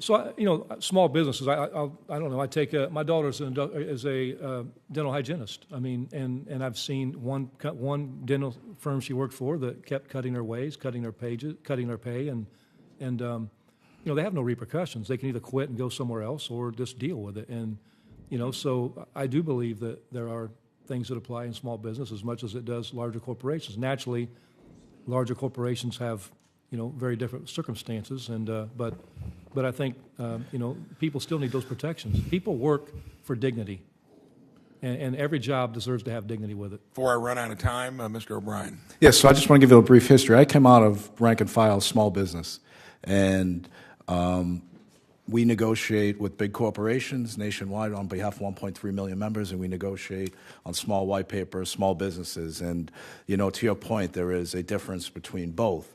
The one goal that we always look to achieve is to negotiate a contract, especially on the small business side or the smaller employers, that's obviously sustainable for them, but also rewarding for our members. So when you are going into these negotiations, and I come out of a family-owned business where I worked for a great family that were just as hungry to be successful as we were, and they worked just as hard, those are the people we don't want to hurt. Those are the people we want to try and help, and we have helped, and we continue to help. Thank you for that distinction. Ms. Nelson. Yes, thank you so much for the question, because, of course, we do need to put the check on this massive chasm between those who are in the corporate class and those who are in the working class. But in those situations, what the PRO Act is trying to do is to make sure that every single person in this country has the right to join a union. In many of these small businesses, sometimes the reasons that people are choosing to unionize has to do with sexual harassment, safety in the workplace. So having that voice, like President Fain said, is critically important. And where people are running a good business and they have that dialogue with their employees already, that may not be happening. But the right for anyone to join a union and create that in the workplace and actually create a better situation for those employers who may not be getting those issues to their desk. They may not be hearing about the issues of sexual harassment and bullying in the workplace. But through the union, there is that protection to bring that forward, deal with those issues, and oftentimes resolve that and keep that out of litigation, which is going to be helpful to those businesses too. So I just give you one other reason why it can be very advantageous. Thank you. Thank you. Senator Smith. Thank you very much. Thank you to all of you, and I really appreciated what you just said, Ms. Nelson. I think that really captures a lot of what's happening here. Last month I went to Hudson, Wisconsin, the home of Senator Baldwin, to walk the picket line with Local 722 of the United Auto Workers while they were on strike. About half of those workers in Hudson are from Minnesota. And, you know, I won't forget, I talked to one of your members, Mr. Fain, who told me as he was there how worried he was that the big three CEOs were just going to wait him out, just hunker down and wait him out. But then he said, you know, it's scary, but sometimes you have to stand up for what you believe in, for what you know is right, and it is not right that these companies are making billions of dollars in profit while the people whose labor is producing that profit can't even afford to buy one of the cars that they make. And so it seems to me that what hurts our economy is the concentrations of power and wealth that means that only a handful of people are doing well while regular middle-class people are struggling to pay for childcare and maybe buy a house or take a vacation, which is, you know, something that everybody wants to do. So for me, these fights are about taking on this imbalance in power that exists in our economy. And so my question to all three of you is, you know, why do you think that your members and your unions were ready to take on this fight right now? Why is this the moment? For years, Americans have been dealing with this imbalance of power and struggling, watching the rich get richer while everybody else is just trying to figure out how to hold it together. Why do you think this has been the moment? Thank you. It's a great question. And you know, and that's one thing I want to, I guess, elaborate more deeply on. You know, contrary to the thug label that some people like to put on us, I want to be clear about this. We want businesses to succeed. Right. It does us no good to kill a business. That doesn't do our members any good. It doesn't do anything for jobs. We want business to succeed, but it can't. We're not going to let it succeed at the expense of the workers. And that's the problem globally and in this country, is there is such a giant chasm between rich and working class now, and it's got to change. So, you know, I think our members, everything we've done resonated well with them this time, just from the fact that not just UAW members, not just union members, working class people in this country, in this world, are fed up. Mm-hmm. They're fed up with falling further and further behind, scraping to get by, and the dollar not going anywhere as far as it used to go, and conditions just keep getting worse. So I think, you know, we ran a contract campaign to get our members engaged on the issues and to make sure everyone understood what the battle was. And we were very transparent with our communication throughout this process. something our leadership hasn't done in the past.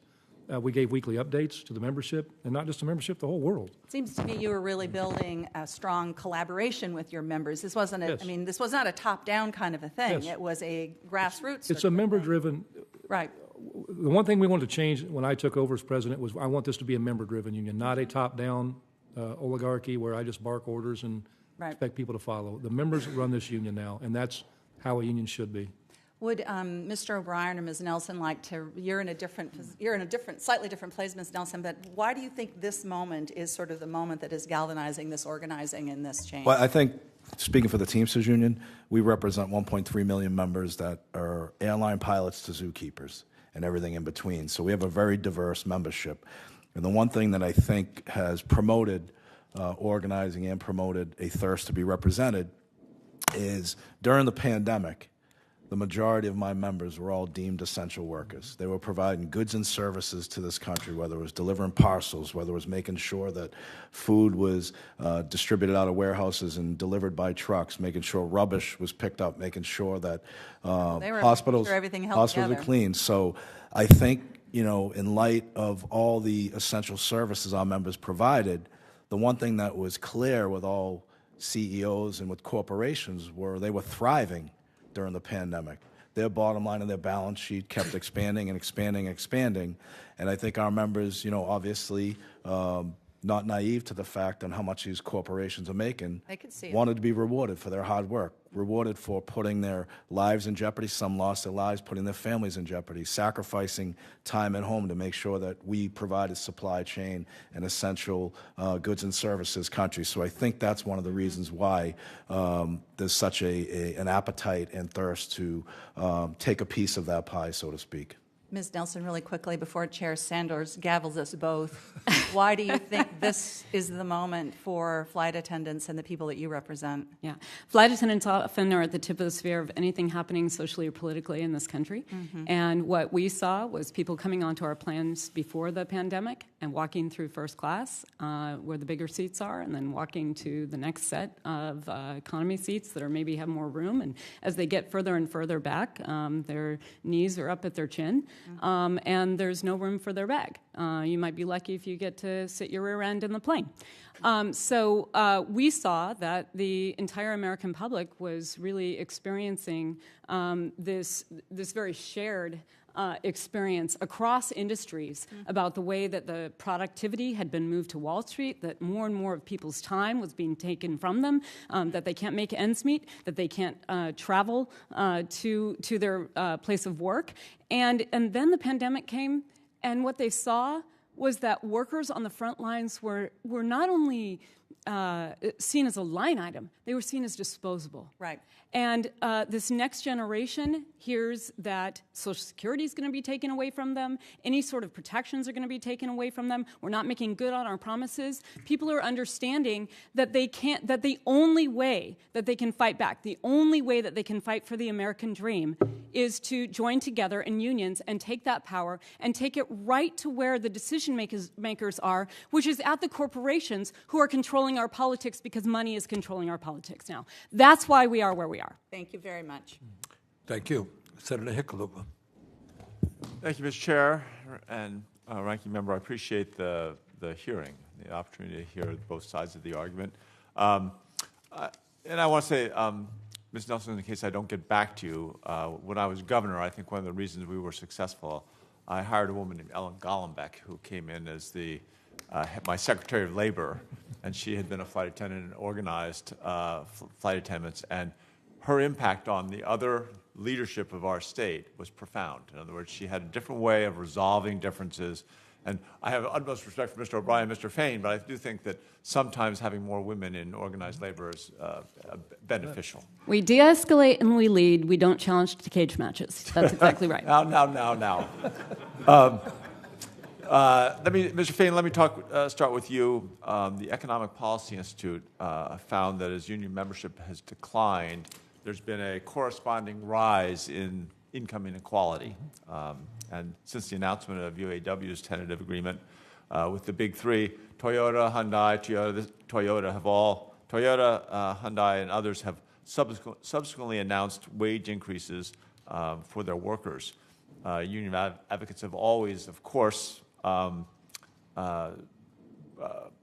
advocate for their members, but that has been made a couple times already today, that this is a benefit that non-unionized workforces receive as well. So in addition to the wage increases, what are some of the other benefits that you expect to see for non-unionized workers following the recent tentative agreement? Did I make myself clear? Well, I mean, wage increases are one thing, but I mean, obviously, there's a lot of things we bargained for. I mean, health and safety standards. You look at with the EV industry alone, there are chemicals that aren't regulated yet that we know we're still working on, and when you have a union involved in that, there's a means for we have safety committees that actually work on those things. So safety is always a big issue. Work-life balance issues, just as we talked about paid leave for employees, with a birth or adoption of a child. I mean,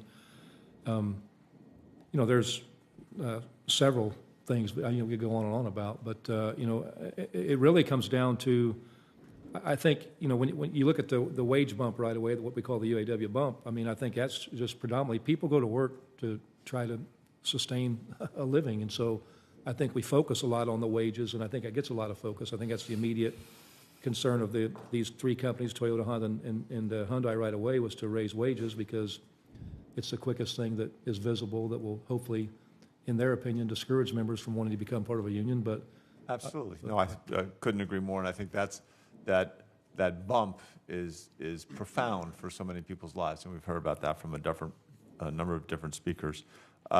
The electrification and that transition to a decarbonized transportation economy, this is a global trend, and we've had witnesses speak on these hearings before that talk about once people drive an electric vehicle, they don't want to go back, and this is going to be driven by consumers. Now, issues around cost certainly are relevant. In any new transition to a new economy, usually there are price differentials that we try to smooth over. As we transition to electric vehicles, unions are importantly negotiating deals that help balance the emerging technologies with job retention. In other words, obviously there's going to be some efficiencies here. Your tentative agreement included new commitments to ensure existing manufacturing plant workers can transition into the electric workforce.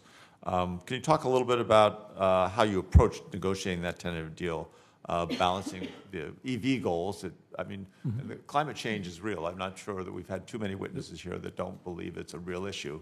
So figuring out how to get to a decarbonized economy is going to be critical. How did you look at protecting the workers' rights as we make that transition? Yeah, I mean, our main concern going into this was the fact that we knew. Help you out, that big guy. Sorry.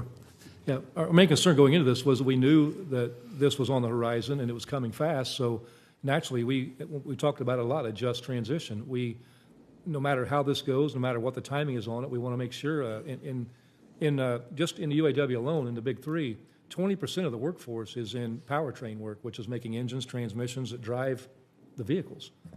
If that work does, taper off, naturally, and batteries take that place, and drive motors and things like that, we want to get a big piece of that so that there is a transition where workers aren't left behind. So we bargained for language, to give our members flow rights into those jobs in the event that that's happening. And, and that's how it has to, to me, that's what a just transition is. It's not leaving people behind, but also new people that hire into those plants that they won't work for poverty wages, which was the case in Altium in Lordstown, Ohio, when I was elected president. And we've changed that now. I couldn't agree more, and I think that's going to be a big challenge for everybody, for both sides of every issue, for Republicans and Democrats, to figure out as we do go through this great transition, which is real, and most of us think it has to happen. Yeah. How do we do that in such a way that the friction, the turbulence, the loss is minimized for the people that do the work? Yeah. Anyway, thank you. I got to go preside, so I yield back the floor. Sorry to run off. Senator Markey. Thank you, Senator Sanders.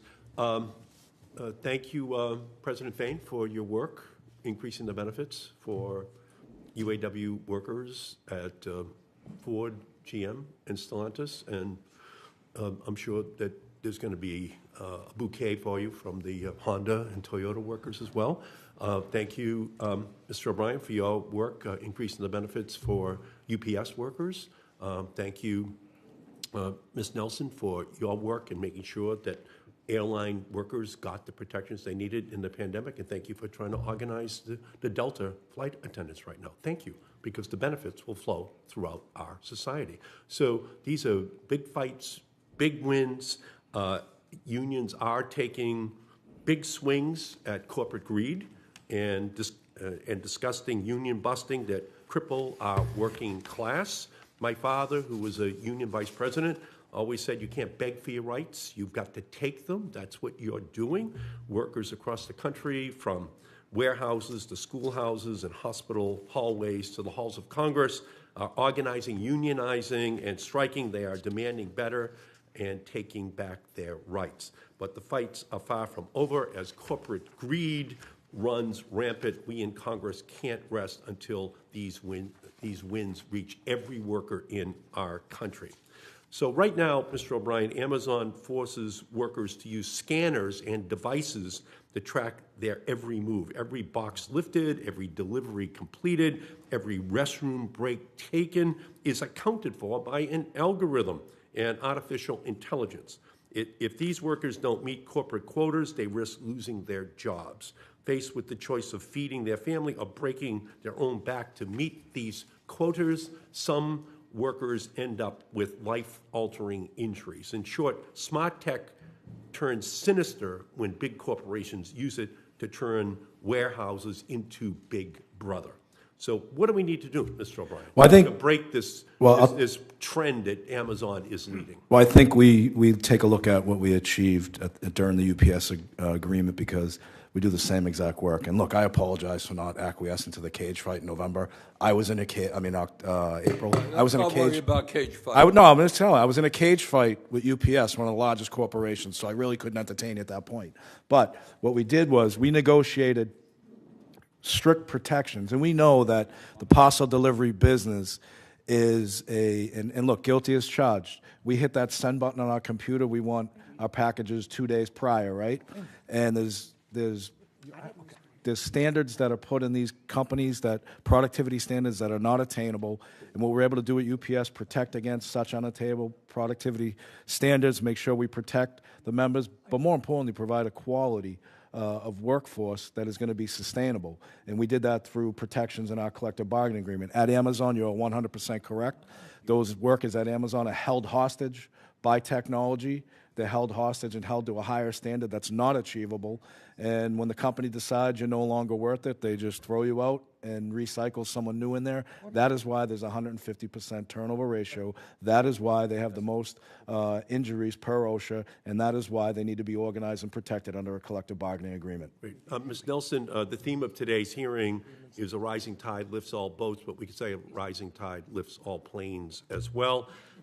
Earlier this year, I reintroduced my Good Jobs for Good Airplanes bill, which would provide airport service workers, baggage handlers, wheelchair attendants, airport restaurant workers with a living wage. These workers play an essential role in making our aviation system run smoothly by paying airport service workers, and the SEIU is trying to organize them, fair wages and benefits. We reduce turnover, retain experienced staff, and make our entire aviation system safer. Can you speak to how the flight attendants and the CWAs work unionizing and representing flight attendants benefits all workers to keep our aviation system working? Senator Markey, you and I go back a long time, and it was just after 9/11 when you came directly to the crisis room and grieved with us and said that you would stick with us to make sure that aviation was secure. And we did several things together, 100% screening of cargo. You also were instrumental in making sure that the airport screeners who were going to the lowest bidder working for the airlines at that time. I remember these people. We saw them all hours of the day. They had to be there all hours of the day to provide for their families. And when we federalized that workforce and when Congress changed to the pay and benefits of that federalized workforce this year to put that on the general schedule so that we can attract security workers to those jobs, then TSA was actually able to attract people, were able to maintain that security. That same formula needs to be put in place for all of the workers at the airport. Every single person, from the concession workers to the people who push the wheelchairs, we cannot take those planes off the ground if people are not getting fed properly. We have more people getting angry on the planes. We have medical emergencies on the plane if they can't get the food. We need to be able to take care of our disability community and make sure that aviation is open to everyone. When you have workers who can't make a living wage and are actually sleeping in the gate areas because they are working around the clock, shifts around the clock, and sometimes different jobs at that airport, that makes all of us less safe. They also cannot live near those airports because they are usually in major metropolitan areas and they're having to take transportation, sometimes 3 hours back and forth, so they don't even have time to go home between those shifts. So we've got to raise the standard for all of the workers. It's about safety, it's about security, and it's about basic dignity at work. We support you 100%. Thank you for always sticking with us, and we're with you. My time is up, but I was also going to compliment you, Mr. Fain, for working to organize the electric vehicle battery plants in our country. We have to make the transition to those being union workers all across the country. Thank you for that. Thank you, Senator Mr. Markey. Chairman. All right, we're going to wrap it up. Senator Mullen wants to say a few words, then I'll say a few words. Well, I'm going to leave the last statement for Mr. O'Brien completely alone and move on past it. If you do want to really have that cup of coffee, reach out. We'll sit down and talk about it. Now, my differences with Mr. O'Brien has nothing to do with unions. Zero. I have no problem with unions. I have problems with unions forcing people to join unions. But there's a place for them. And those that choose to join the union, join it. I have no issues with that. Mr. Finn, I enjoyed your behavior and honestly your comments. Ms. Nelson, I enjoyed the fight. Really do. And I want to make it very clear. For people that want to join the union, that's fine. I believe in right to work states and let the employer and the employee make the best decision what's best for their company. And that's it. At the end of the day, no company survives without employees. And no employees are hired without the company. It takes both in the same boat, rowing the same direction to be successful.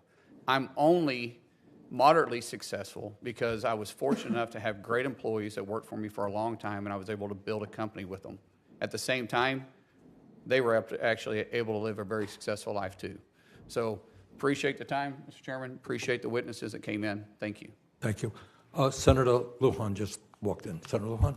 Thank you so much, Mr. Chairman, and thank you to all of our witnesses for being here today. It's good to see you. I'm going to catch my breath real quick. I apologize for just running up this way.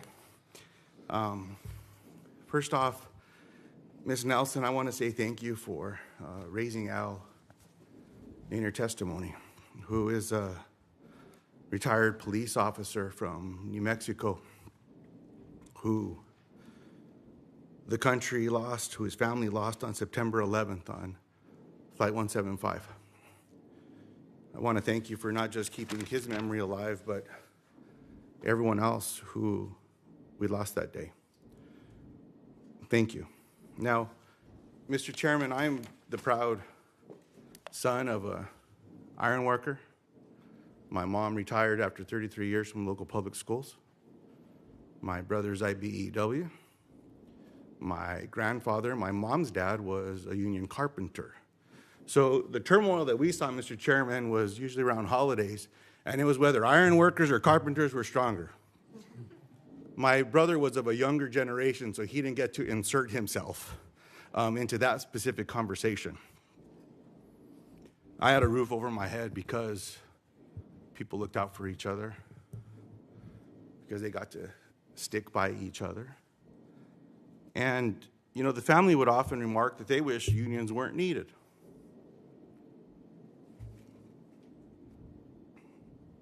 Think about why they came together. Decades ago, people not getting treated fairly, people getting taken advantage of. And whether it was decades ago or it was this morning, I've learned there's power in numbers.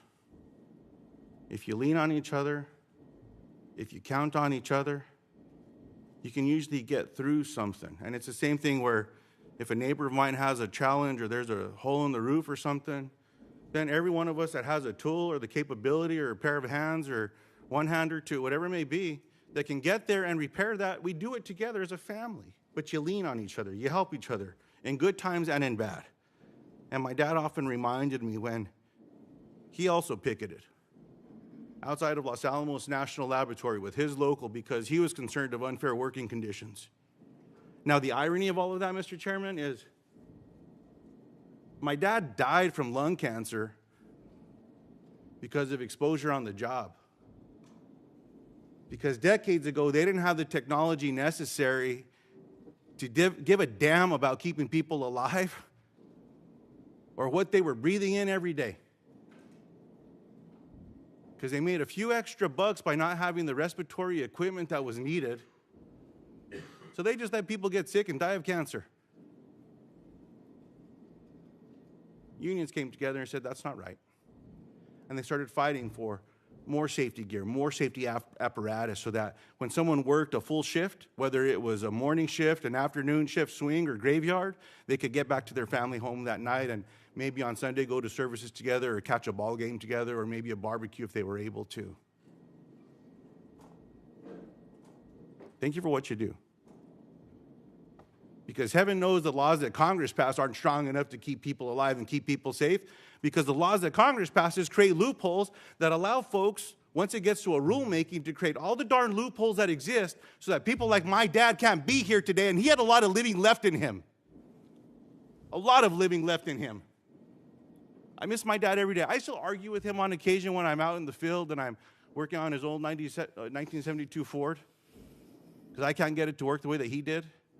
But by the end of it, once it gets started, I apologize and I ask for his forgiveness, and he sends it down because the tractor keeps running. It doesn't shut down on me. That's the relationship I had with my dad. Now, Mr. Chairman, I have many questions here surrounding the concerns that I saw with inequities with pay and what's happened to working families across the country. I'm going to submit these into the record and ask for these to be addressed. I'm sorry that I got emotional today. Dad must be on the brain. Dad is always in my heart. But just thank you all for being here, and hope that we can find a way forward to make sure that families are able to get to work, but also get to their families at the end of their shift. I yield back. Well, thank you very much, Senator Lujan, for expressing not only your family, I think, for millions of families in this country. And I want to thank all of the panelists. I wish we had. Thank all of you.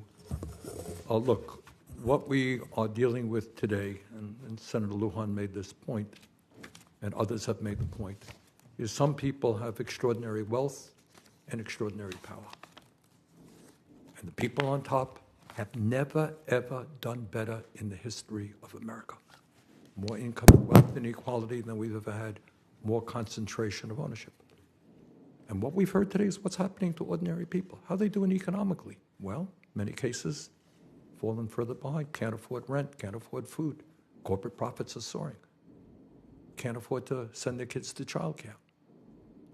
So how do we deal with that issue when so few have so much power and so many are powerless?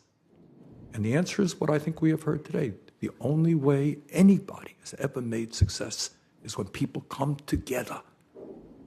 You can't do it alone. No worker is going to take on General Motors or Stellantis alone. Not going to take on UPS, not going to take on United Airlines.